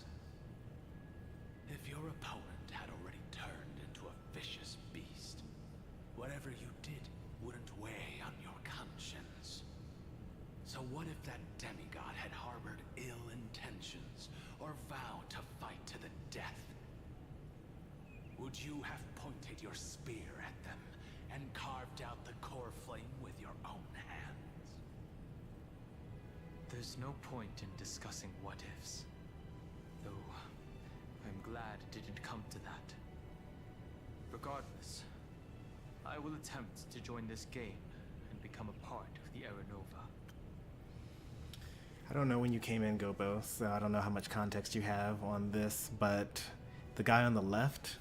So the guy on the right is Dan Heng. He's been in the game since version 1 of the game. He's like one of the main 3 characters of the story. And he's a certain type of species in this world that lives to be somewhere between 30 years and 400 years old. It's unclear how old Dan Heng is or will be when he dies. But when they reach the end of their life, they actually return to an ocean on a particular planet and revert to an egg, and they're reborn with no memories of their previous life. But because of some shenanigans that happened a long time ago, the guy on the left, Dan Feng, was his original form, and he was reincarnated as Dan Heng, but Dan Heng has the memories of Dan Feng, the guy on the left. Most video I heard don't get that, but he did some really messed up stuff in his lifetime, and it caused a lot of bad blood between him and the other, dragon people. And so this is like the memories of Dan Feng materializing, basically, and then talking to Dan Heng as he went through the story just now. And I'm guessing what we're looking at right now is the visualization of him kind of fading off into memory now that his conscience is clear. This is the only way I can face my friends and this world. Oh, look, a clear conscience. Clear conscience. Now that things are settled between us, it's time for you and I to say goodbye. Yeah, I called it. So, like, something that I commonly complain about with this game is that they have moments where they could be subtle with their metaphor usage, and it would be beautiful writing. But I guess because they have to, like, let anyone be able to play and understand this, even though the people that play this hardly ever read anything, they have to, like, really spell it out for you and explain like you're 5. Everything that I left behind has faded away at this point. Go and march toward your own permanence. As for how to tame it, I'll leave that to you. Thank you. We can't go back to the past and make better choices, but at least we can do better in the future. A dragon can only welcome new life by shedding away his old, scarred skin. For the first time in my life, I feel at ease. I should also mention this before we get past the end of this scene. So one very interesting thing about all the stuff that everyone in Emphorius knows about the Trailblazer and Dan Heng and March 7th is very interesting because, like, March 7th came here early, realized that this whole world was going to be doomed, and basically became a mimetic entity. So basically she, like, just turned her memories into, like, pure energy and then infused it herself into Emphorius. And so all the people in this cycle know about all the stuff from the past because of Evernight and her remembrance powers. But the issue is that, like, there's something wrong with all the memories because they're all just from March 7th's perspective. So you first see something like this when Dan Heng questions Evernight in the Vortex of Genesis, where he's like, hey, what did, the Trailblazers say that one time that we were in this particular scenario, in this cutscene? And she answers correctly, but then Dan Heng is like, the March 7th I know would not pay attention to that sort of detail. You're clearly, like, have done something with your memories, and, like, you're not the real person. And similarly, Terravox was just like, oh, the Dan Heng that I know in my memories, like, wouldn't have acted like this way, or, like, was more reserved, or, like, all the other stuff. So, like, even though Evernight has perfect memory of everything that March 7th has ever done with the Trailblazers, they're all colored by her perspective when she was there with the characters. So it's like it's still not the truth, even though it's like a perfect, like, photocopy of what actually happened at the time. It is like they're just still not able to get to the truth, which is very interesting and, like, a cooler perspective to have on the remembrance as a whole. This burning core flame. Is this what the destruction feels like? Yeah, and I have a whole Stellaron in my body. Unexpectedly warm. It's just like the fleeting moments when one wakes from a dream.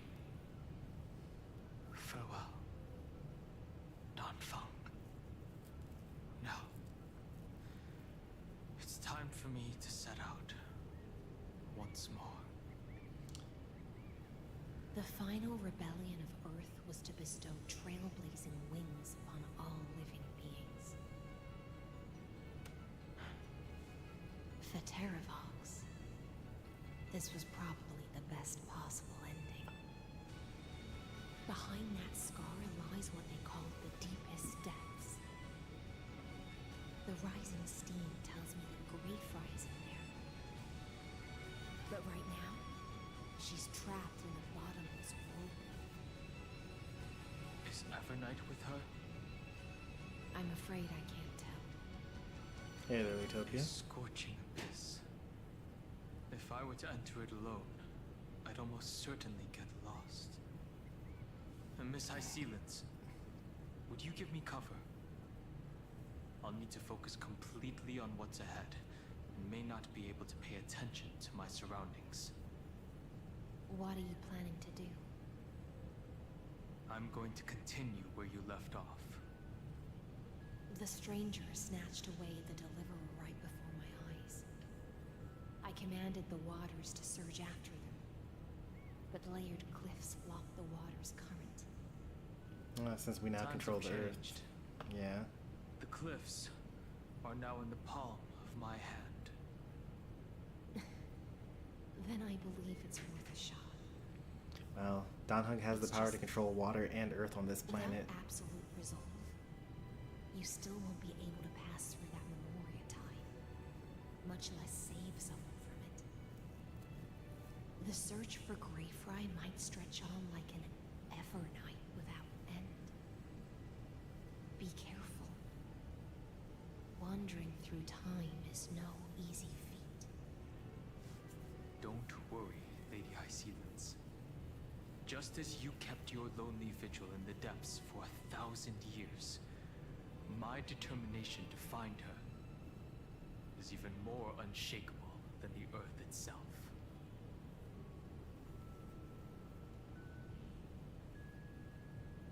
Ancient sacred tree, lend me your roots. With the core flame I carry, let me resonate with this land. With heaven and earth as my map, and time as my compass, I will find that one singular point. Even if I must cross every mountain and valley on my own 2 feet, I will bring you home. Circe's giant tree, witness to Amphorius. This was unexpected. This time, I will follow its roots into the ancient earth until I find you. On this journey, I will become the bedrock of mountains and bear the cities above. With the currents, I merge into the tide, crashing upon the land's jagged reefs. I sweep across the nameless barrens, scattering endless snow and frost. Entwined in the cycle of day and night, into the deepest depths of this world, adrift in the darkness that was before all else. When can I lead you out of this maze? No. I can't do it with just my eyes alone. Maybe it was never me. Maybe it was always you who could set us free. Long time no see. All right. Let's settle this and keep moving.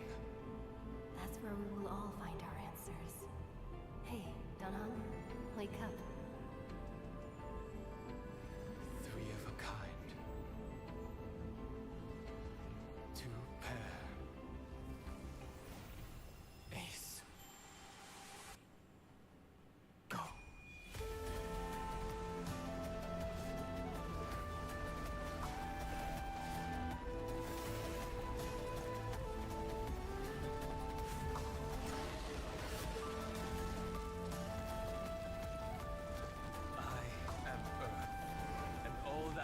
shadows upon the earth.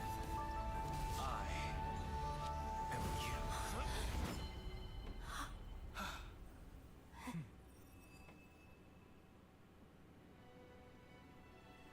Who knows how long that took, by the way. Well, I'll probably tell it to say it to us.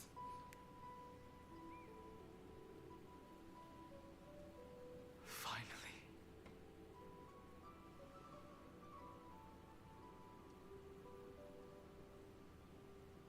I found you.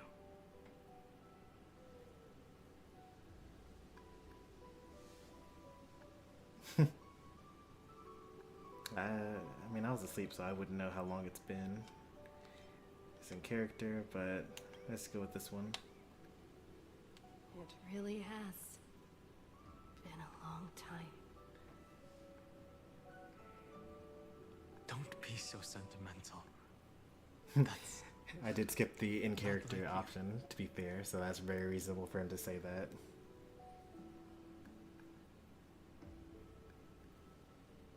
Thankfully, Evernight did not try to stop me.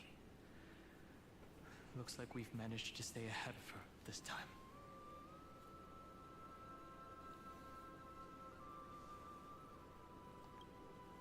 Rest assured, we won't abandon her. We'll all return to the Express together. No one will be left So normally behind. when they swap out to that new animation style that's like not really from this game, but rather like an actual video that they're playing, usually they post that to their YouTube channel, the official YouTube channel, beforehand. So I've usually like watched whatever thing I'm going to see eventually on stream, like months and months in advance. But maybe I skipped this one because I didn't really care about Dan Heng Permancer Turai. But yeah, that was really a surprise to see that in general. Like, I had seen the Casters one ahead of time. I saw the Finon one ahead of time. But this was a genuine surprise to see this animation there. Well, the animations are new, so you know I showed you the chapters ahead of time. So we're in chapter 4 right now, section 8, section 7 maybe. I think it was chapter 7. They only really started doing the animations at like chapter 4, section 3 with Casterus.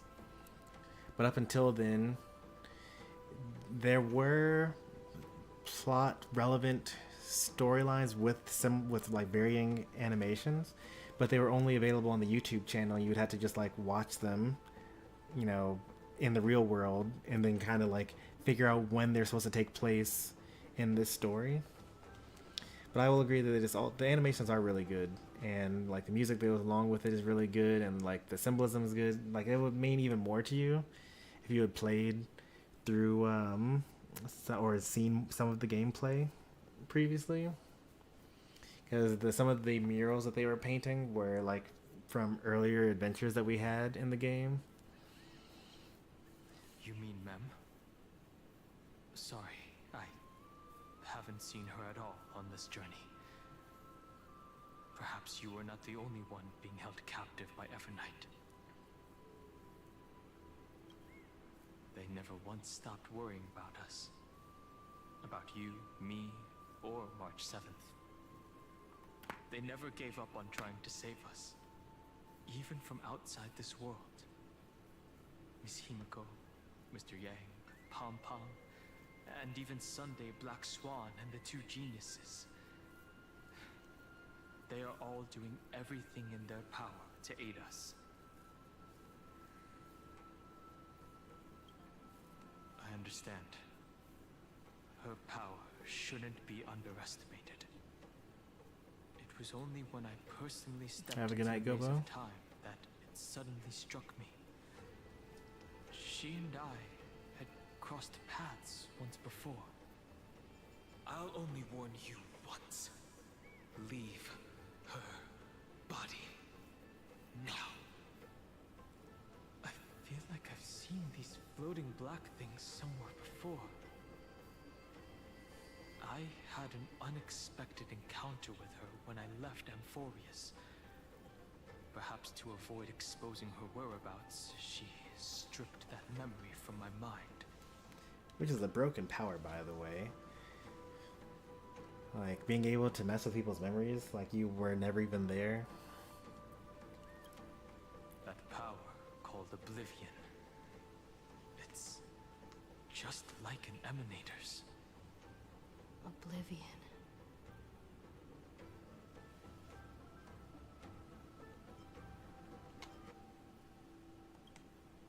I know. But you still remember me and our companions. For now. Do you have any clues about the memories you may have lost? We have Mim, so... Are those Everknight's exact words? If I'm not mistaken, she intends to make you forget Emphorius, including the Chrysosaurs who have journeyed with us up till now. But it seems you still recognize Lady Hycelens. If I made that much of an impression on little Grey Fry, then I am naturally delighted. But I fear your escape from that power they call Oblivion is thanks to someone else.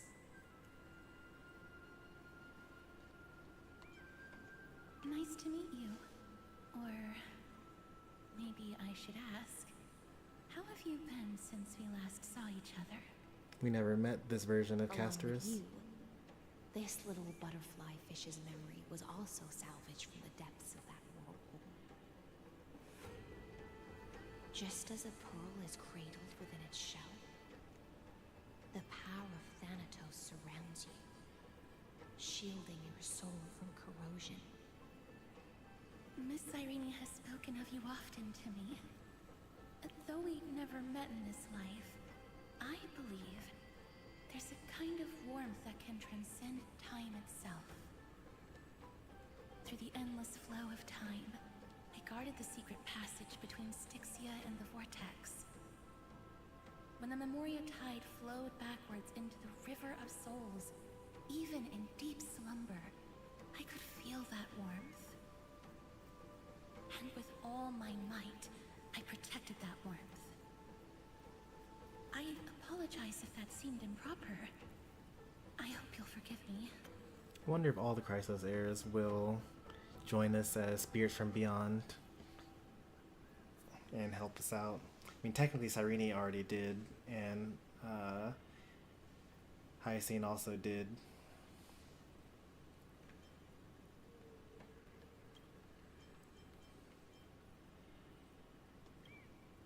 I understand that your mission is still unfinished. The path ahead is treacherous, and even though my body is bound to these dark currents, I'll do everything I can to watch over you both. The little butterfly fish is right.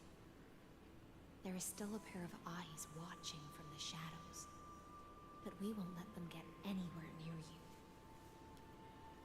Go forth, golden dragonfish. And you, Deliverer, seek out your companion. Go forth and illuminate the lightless Evernight. I cannot thank you enough. Accept this promise from the Nameless. Emphorius will definitely write a brand new ending for itself. That's quite a promise. Of course. We'll write it together. The Nameless will never stop. Until all of us stand side by side in the true new world. That's a little naive. They don't fully understand the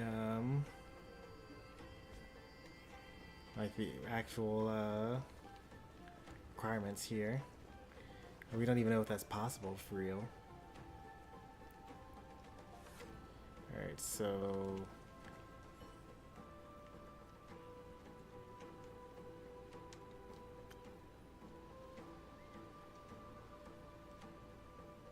Finan is still fighting against the destruction. A Pycelans and Castorus remain on watch, guarding the path that led us here. Only by moving forward can we honor the efforts of all Chrysosaurs. Okay.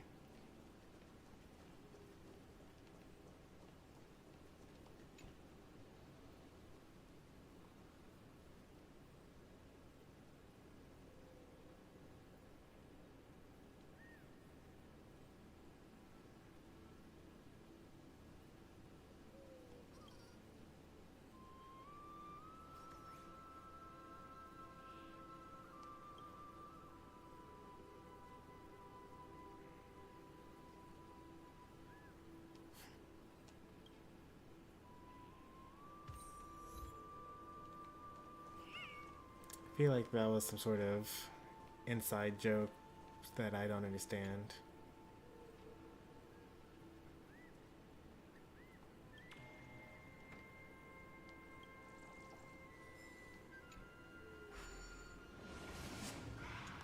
Because that did seem like nonsense to me. Do I even want to go this way? Okay, I do want to go this way. This is backwards, which is what I want. What team should we do for this next section of the story? Because, like, it should be something along these lines. Who should be the fourth member here?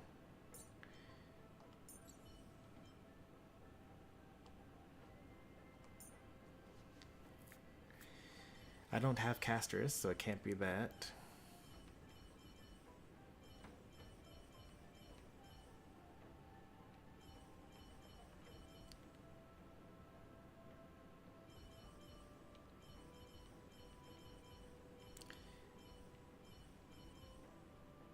Actually, I think that this is just like the team. Because technically, Cyrene is Mim. I think I have multiple copies of this team. Oh wait, no, this is the team. So, oh wait, no, I messed up. So this is supposed to be Hycelins here.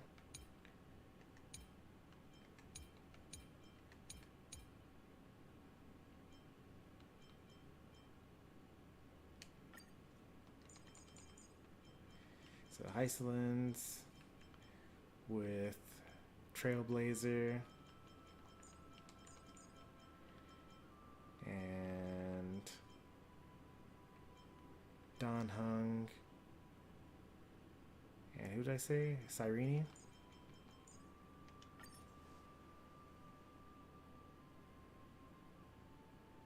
Oh, you can do that? Whoa, that's pretty cool. Since when have you been able to do that?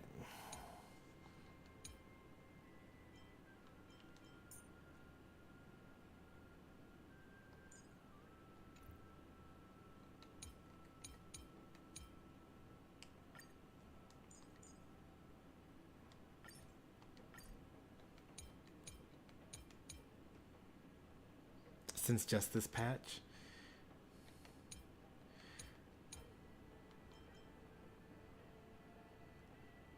This would be actually better as a super break. It would not be better as a super break. What am I kidding? Like, the only reason why you would do this is to swap from super break to remembrance, and then next version, like 4.x, to swap from elation to remembrance. But like, it's just so bad that it doesn't matter. My Harmony Trailblazer is, at least.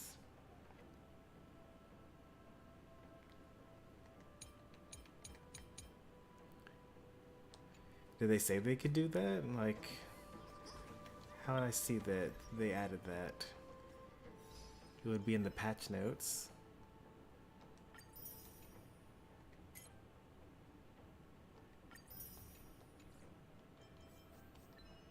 We should still be live.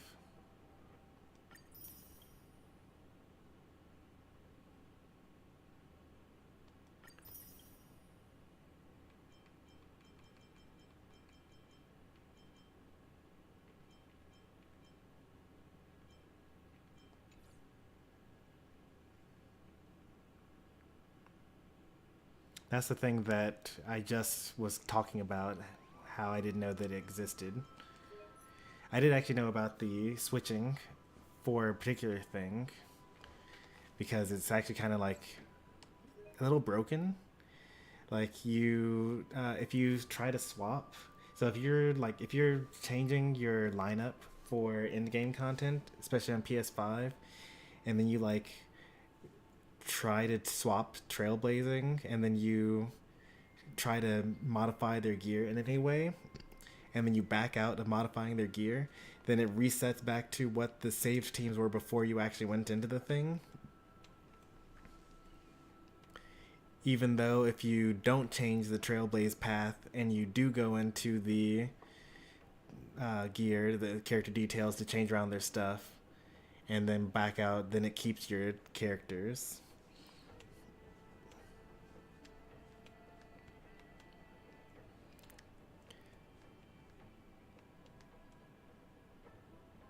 It's like tomorrow, isn't it? But let's take a look at the notices for this version.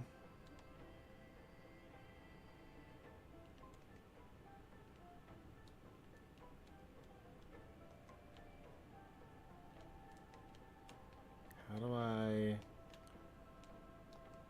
go on to the next thing? Like, clearly there are other things for me to look at.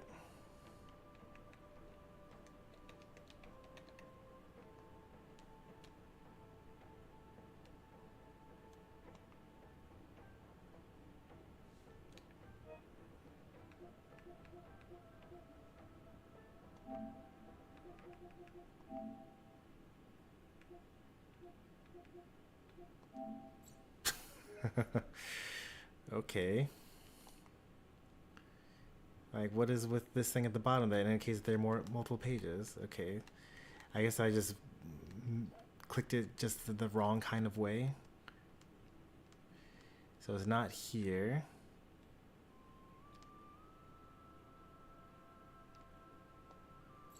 So then it has to be maybe not in the version overview, but in the actual update thing here.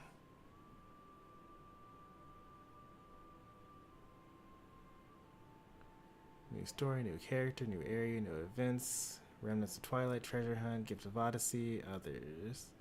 Gameplay.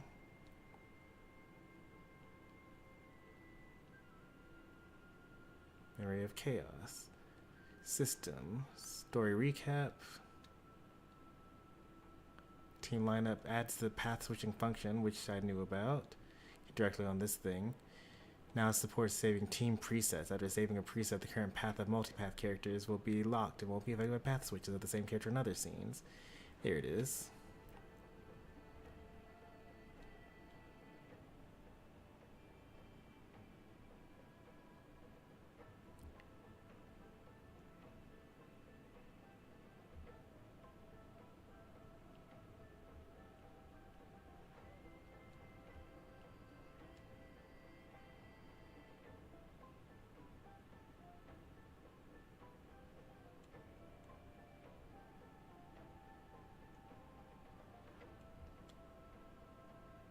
These are all bugs.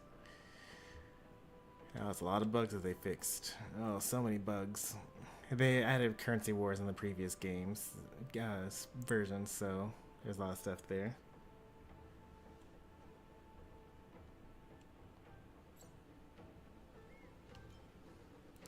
Alright, I don't think we're gonna go any further than this, but I do want to at least check for nymphs and treasure chests and the places that we were forced to be in a cutscene for.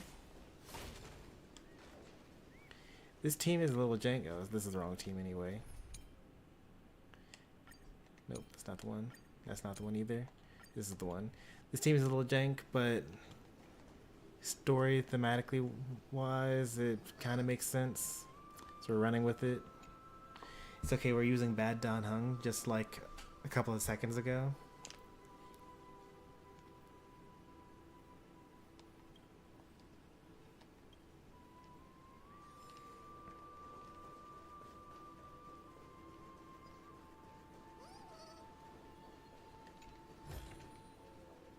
about exchanging this for some honey brew?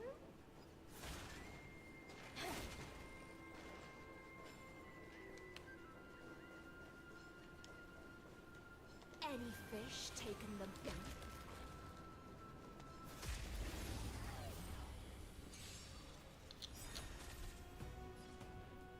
Flowers, bloom for tomorrow. My strength isn't what it was. Mountains roar, dragons rise! We can do it! That kind of hurts.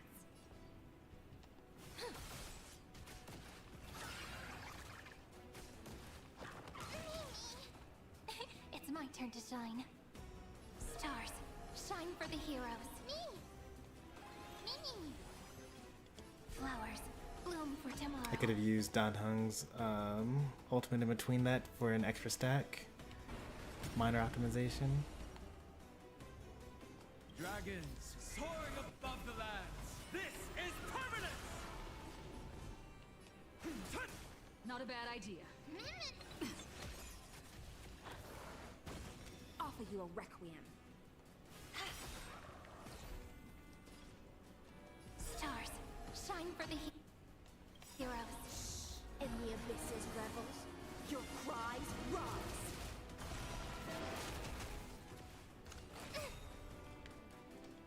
Trust me. We can do anything!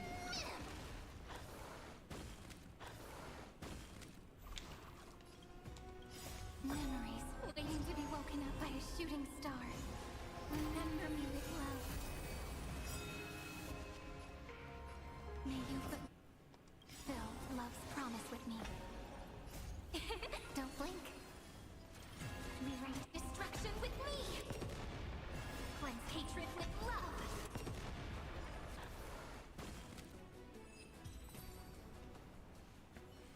You just get to end every single battle just at full ultimates. As long as it takes 3 waves. So I think I can cause the enemy to 1, 2, 3, 4. Oh, I have to do something else here.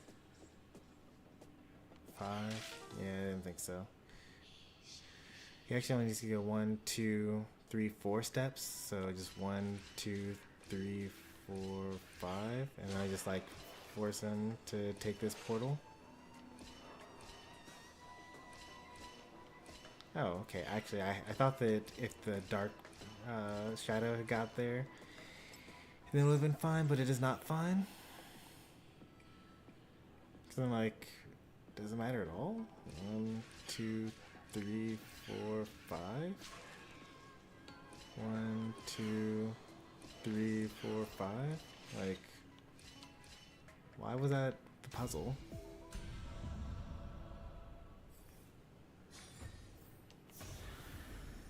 Will it too be marked by the sun of the seafloor years later? I'm so confused. The other one was the other solution was so elegant. It's like the 3rd time you tried that. It seems like it should work. Why can't I lead my shadow to the chalice? That's like as reasonable of a solution as any other.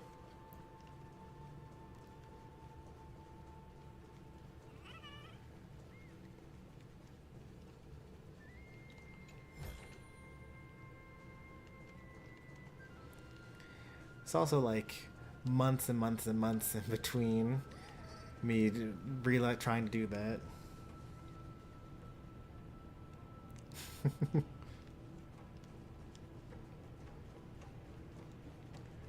Maybe I'm just accepting that the light and dark version of the little scapegoat are not so different after all. Maybe I'm willing to see the light in the darkness. You never know.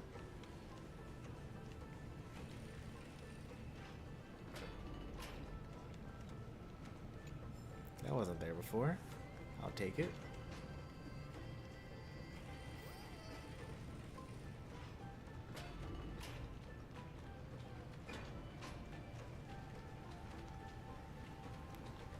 This is still set up this way, huh? Did I see a space anchor further down the road? I really don't feel like walking. I have to walk.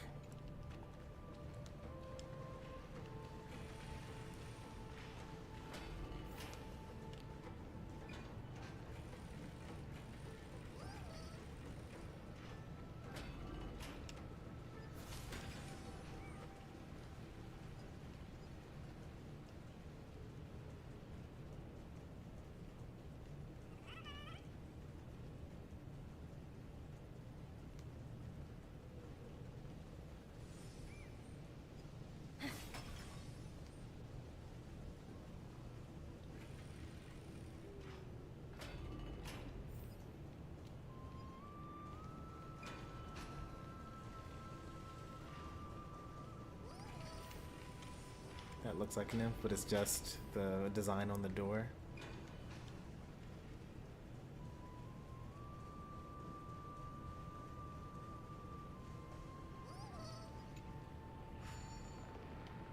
This is that shortcut I was referencing earlier. But things are a little weird here because... what's that?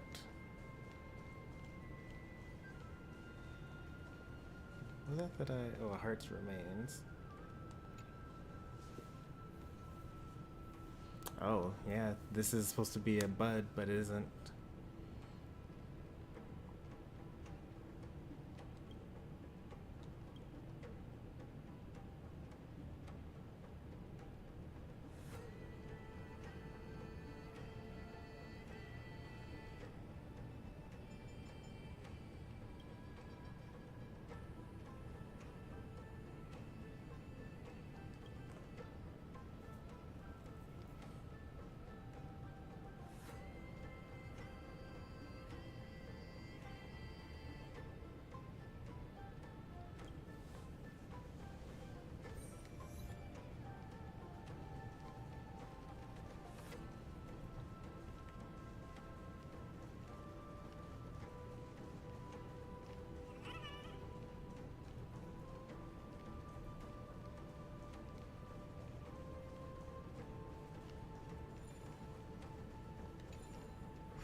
I would.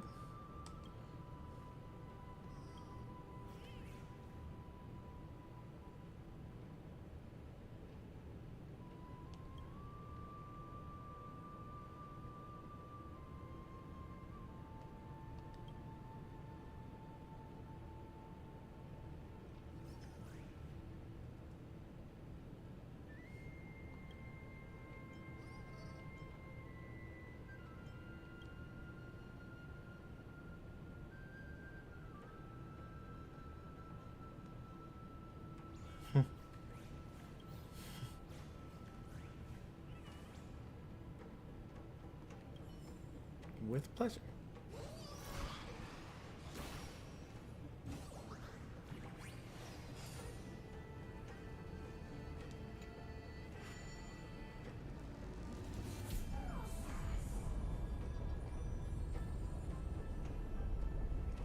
That's a very large, what's it called there?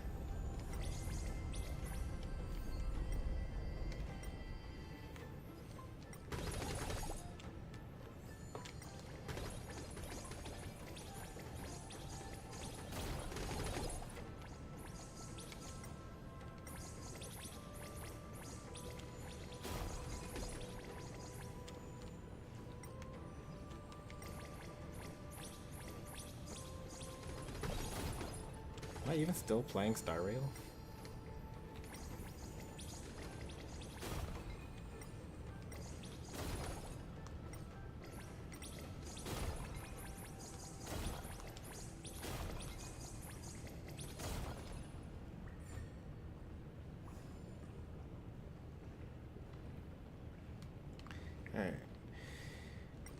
But what I really want to do is go into the lava. First things first. Oh, I can't go into the lava, sadly. Okay. Can't go into any of the lava. Okay. None? Really?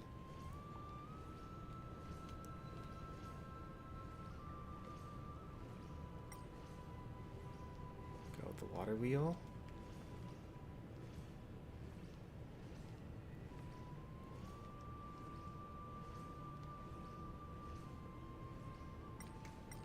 Fly into the burning hole in the tree.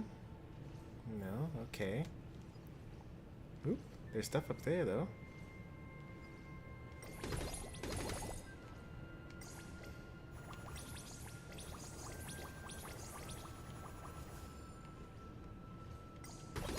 I don't feel like I'm supposed to be up here.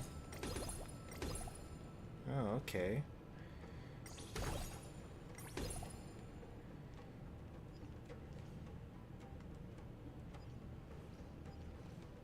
This is probably the nymph's riddle.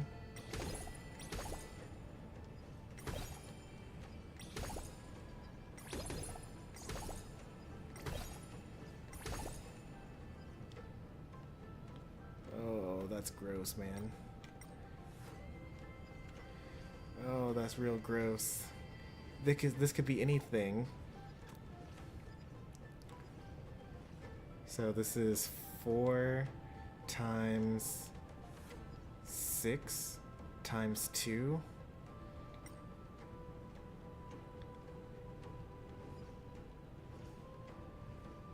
No, it's actually 2 to the power of 4 times 6.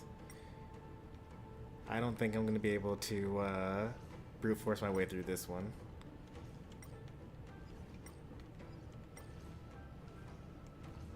I'll just wait to get the actual hint from getting all the nymphs, because that just seems really gross.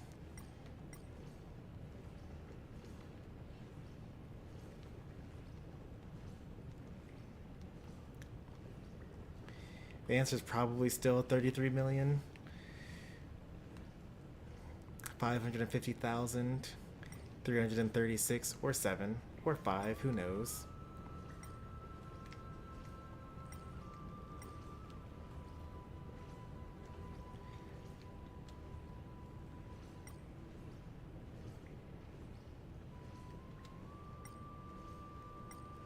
Yeah, you don't brute force 2 to the 24, yeah.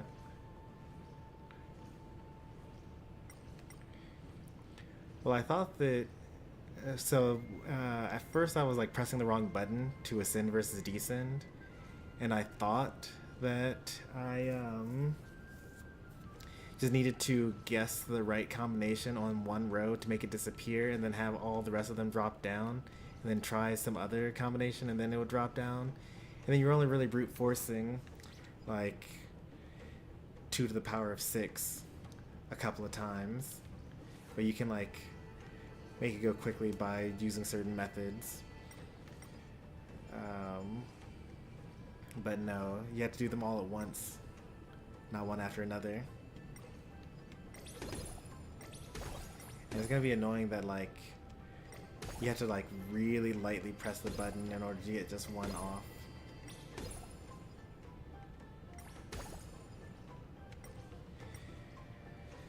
A couple of guesses ahead of time. There's some drawing somewhere on here that I need to replicate, so it could be like Giorius's symbol, or it could be Cersei's symbol, or maybe because it's Cersei's it could actually be Menesta's symbol, just like drawn out in pixel art on here. It could be some sort of number representation.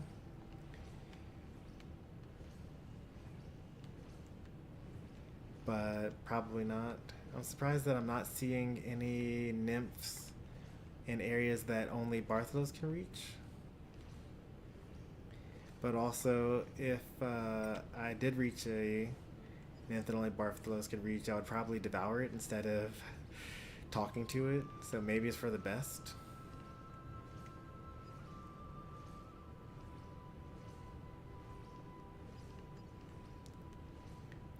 I could just like fling my controller while I just shoot all sorts of random stuff and then just see what sticks.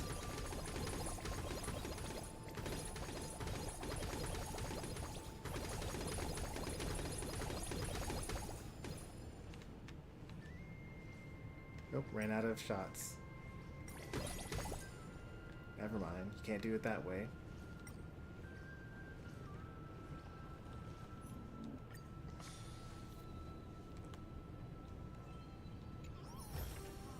How about exchanging this for some honey brew?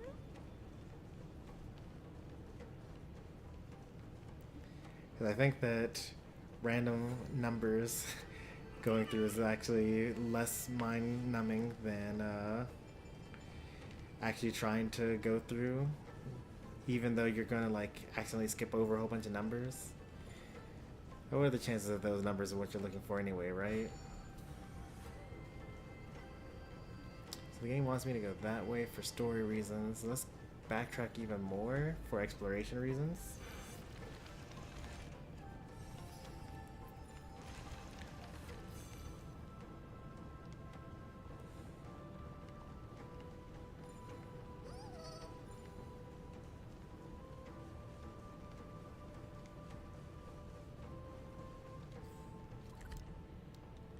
Man,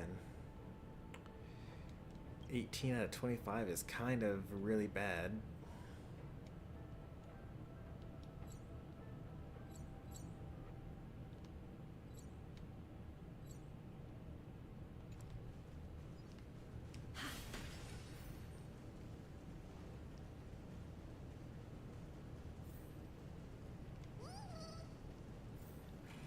This is the way I came from.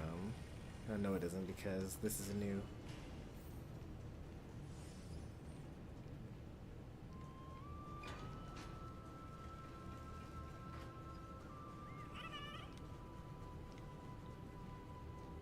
Dromuses. Descend. I was hoping to ascend.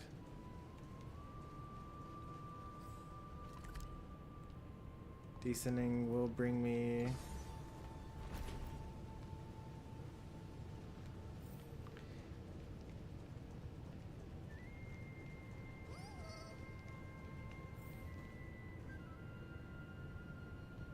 Have we been here before? I mean, we've definitely been here before.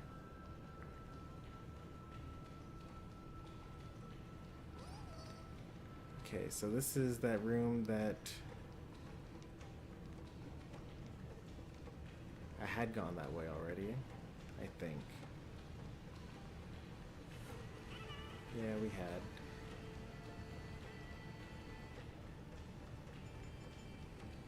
I was trying to go a new route and ended up going the exact same path.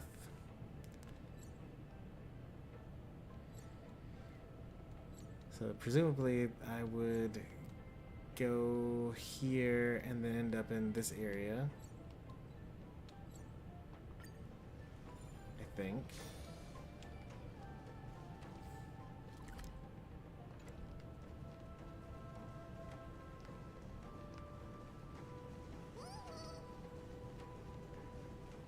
That's what I was trying to go for, at least.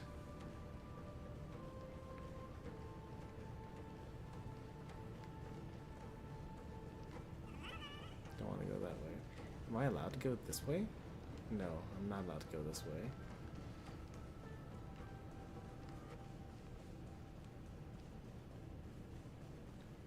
That's the way I was already going before.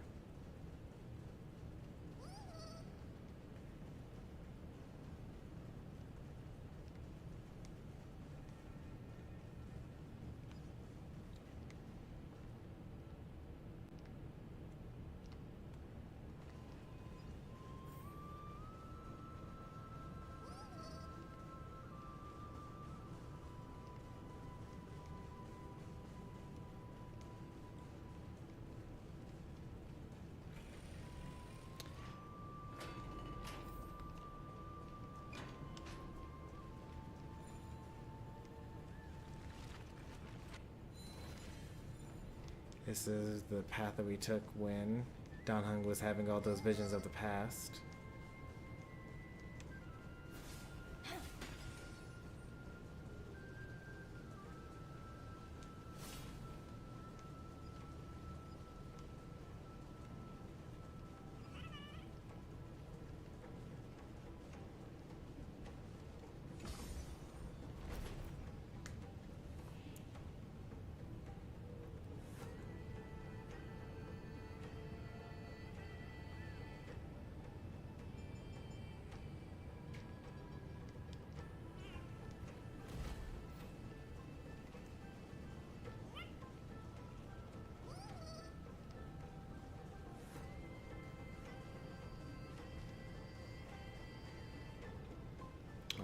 place so...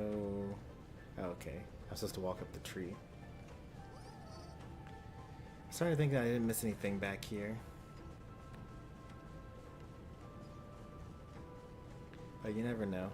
And I'm gonna do this all, like, at some point in time in the future anyway. May as well be now.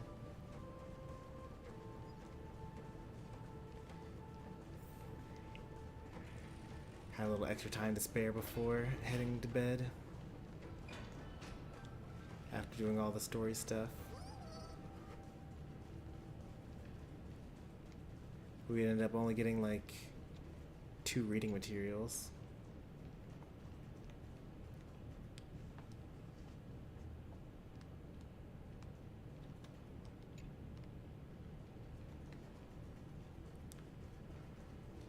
Oh, and 1 golden scapegoat.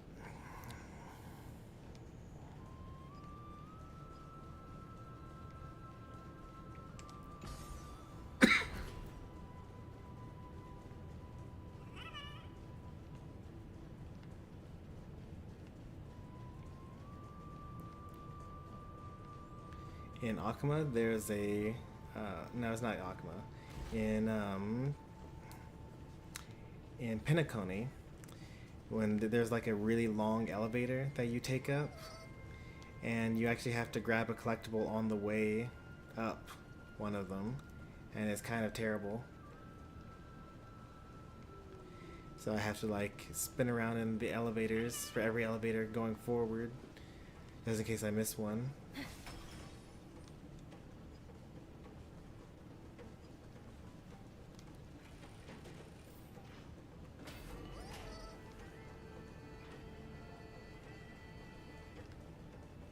This area was like not very puzzleful.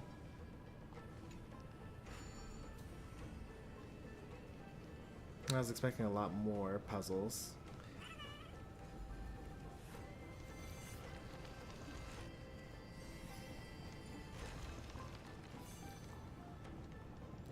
Like I can't even reach that area. Like I can't reach really anything here. And I feel like there's more to this room, right? So I'm not allowed to really do anything here. But if I turn to Bartholos, like, there's so much to explore. And like, what's with these things? Shouldn't I be able to unplug this in some way? Or I have to just like leave the room? I'm not really leaving the room. Like, why are there enemies here that I can't actually really fight or get rewards for?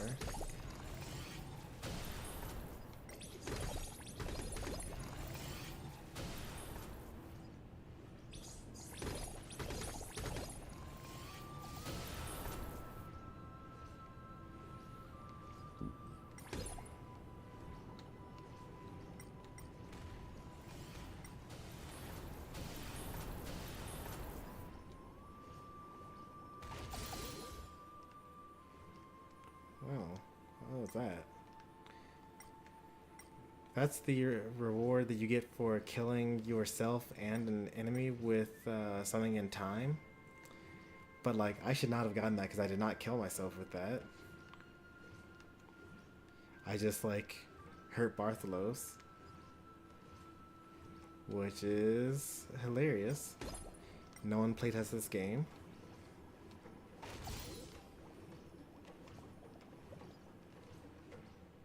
Maybe it says the same object. Maybe it's not necessarily at the same time.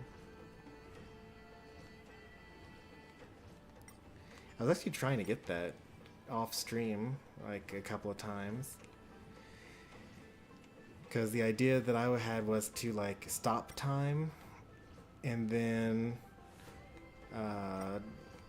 basically position myself in place. So like get the enemies in the position, use Cyrene or Trailblazer's stop time ability, and then stand there myself and then let the object hit both of us.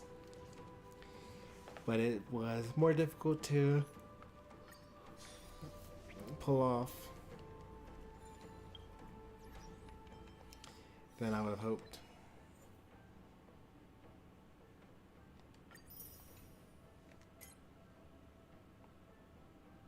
Yeah, it says at the same time. That is not what happened, but I will definitely claim the reward for that.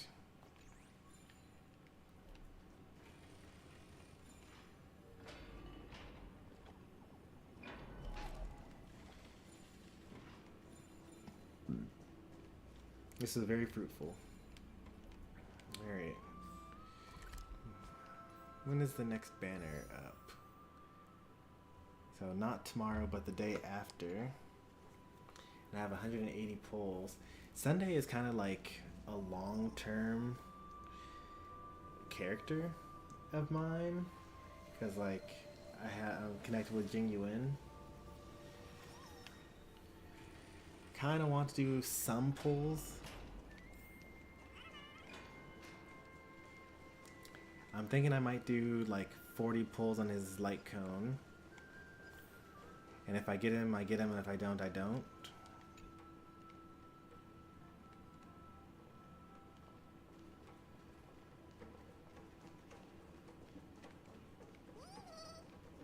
I already have S1, but you know, eventually I'm going to have E6 S5 Sunday. Maybe. And I guess they could come out with someone that's like even better for Jing Yuan than Sunday. Hard to imagine that world. I was like not allowed to go forward. Okay, this actually should be part of the map.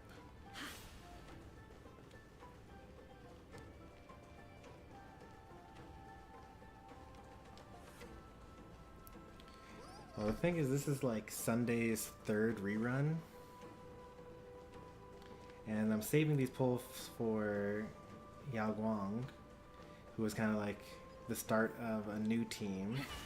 So it's like,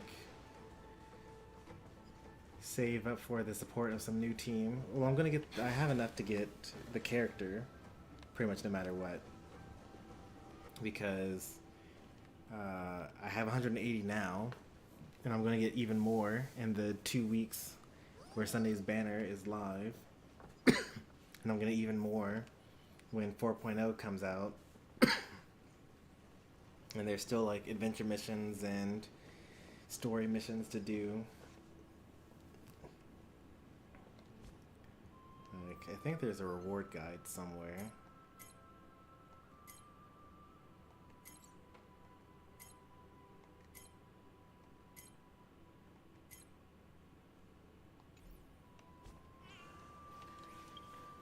I don't know where. I feel like it should be here. Somewhere.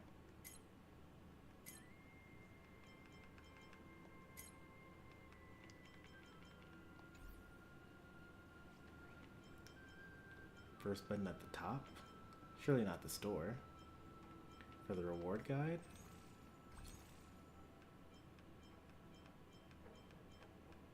They just want you to buy stuff here.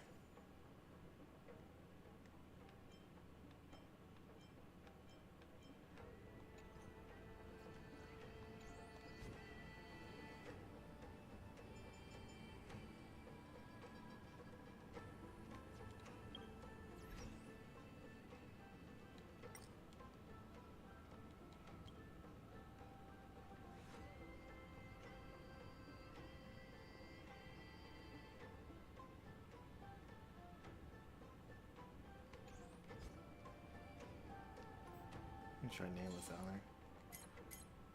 Nope. Can I see the banner?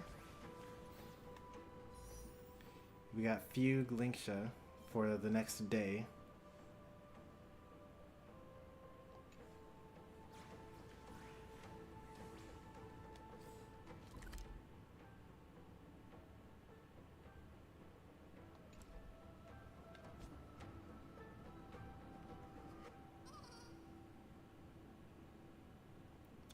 You're saying the first button, but I don't really have buttons in that sense because I'm on controller.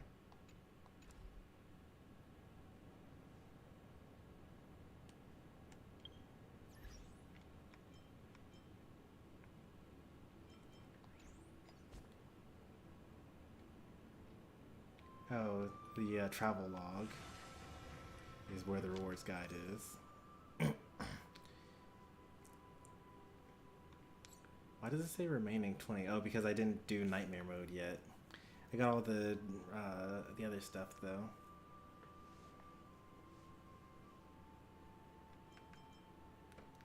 Once upon a time I knew that. I still have 80 more jades for a knowable domain. 20 for this, so that's almost one pull. Eh. 500 from that, that's really nothing.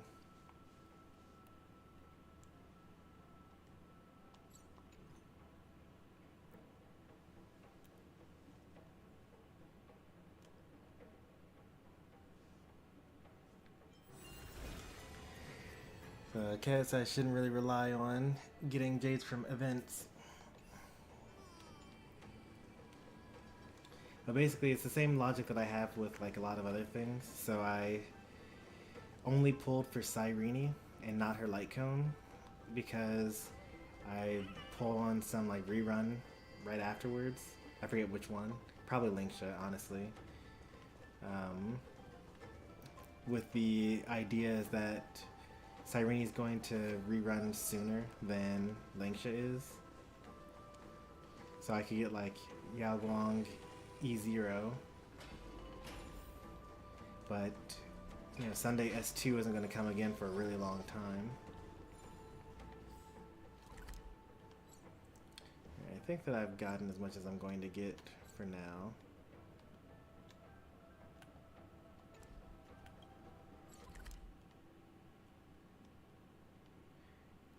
So that's the mission target over there, just all the way super south. Alright, got it. I will be here tomorrow. Not on stream, but specifically when I log in. Well, I have time to wait. So Sunday's banner is going to be for 2 weeks. Presumably they'll do 4.0, you know, live stream, and I'll get to see what the banners and the reruns are. Like I'm always cautious with my pulls because at some point in time they're going to rerun Fei Xiao, and I want to have some amount of hope of getting E2. I have to wait 4 months before Pearl has a chance of releasing. Yeah, I don't think that Pearl's coming anytime soon. Given that they did all the teaser characters in the same way that they did all the Amphorius characters. I'm gonna go that long without pulling. You're just gonna have to start settling for 35 stars or something like that.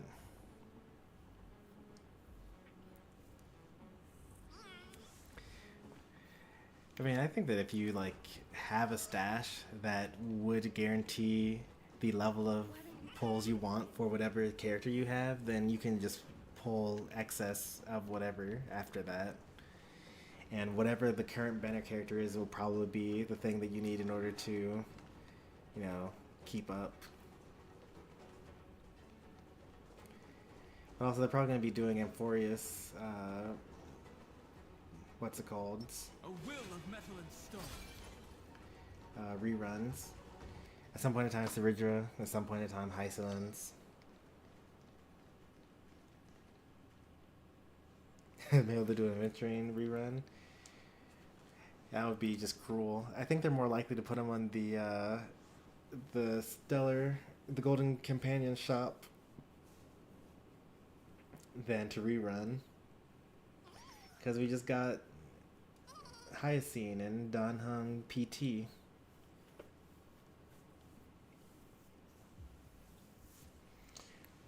Why would anyone pull for Adventuring if he came back? No, my.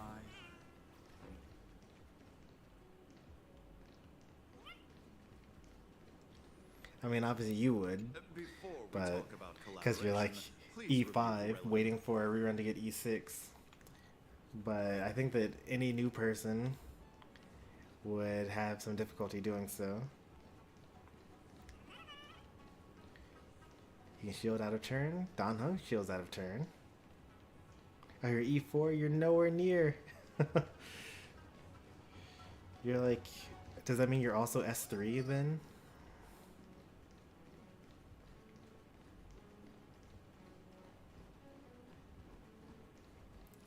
You are dependent on the bondmate's turn, but also the Dragonka has 165 speed, which is like pretty quick.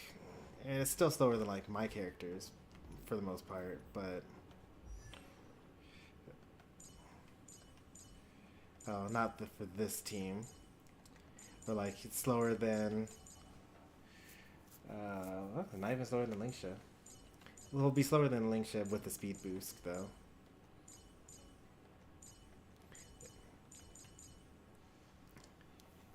65 is actually pretty fast. This is like 158 in combat here. And this is going to be like 194 in combat.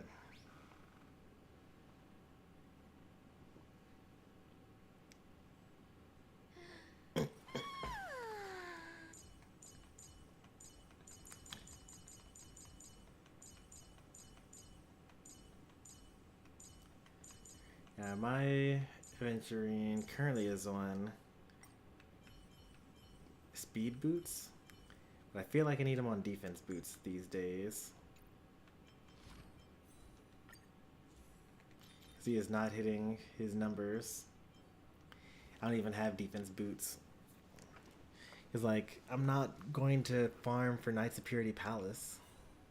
That's such a bad domain for a character that I don't really want to use.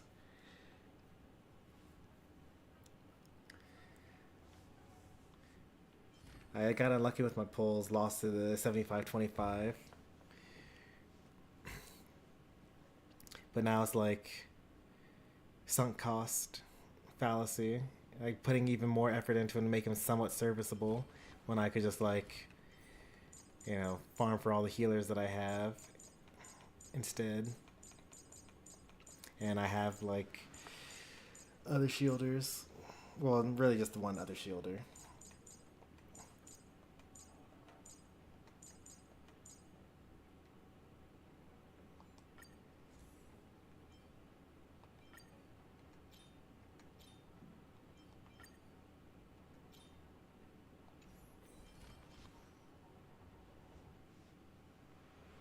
Is this Japard erasure? Yeah, Japard's not doing so hot. No light cone, no relics.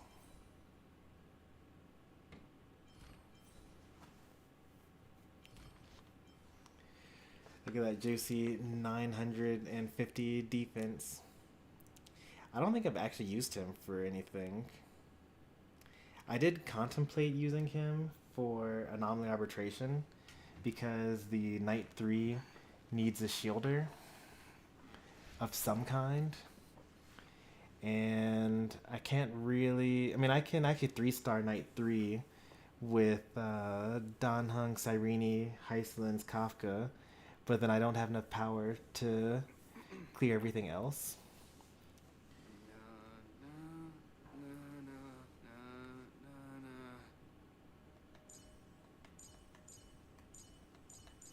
And I can 2-star Knight 1 or Knight 2 with Dot as well. But I won't have enough power somewhere else to do anything. No, Japard was never built. Because like he would have been using Knight of Purity Palace or whatever. This is the leftover Recluse sets that Don Hun rejected. That he's currently equipping. As you can see, he's wearing attack body.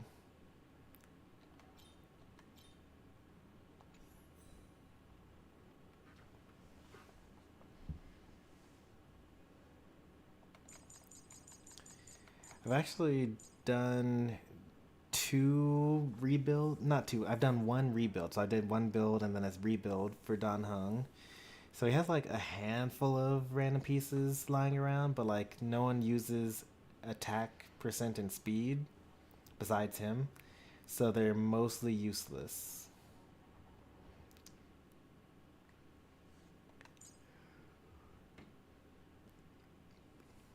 This is my second Cyrene build.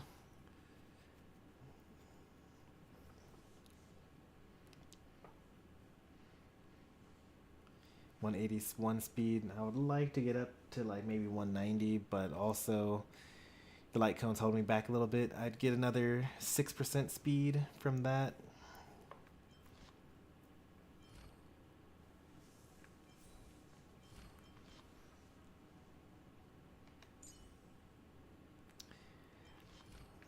I'm like kind of all over the place with RMC because I actually have like a reasonable deliverer's hood, except Cyrene stole my boots, so now I don't actually have a reasonable build anymore. So I would need to craft more speed boots with World Remaking Deliverer if I wanted to use it, which is just 15% damage to all allies, or instead I could increase the wear and memo sprite's crit damage by 30%, and then some fraction of that crit damage goes to all allies.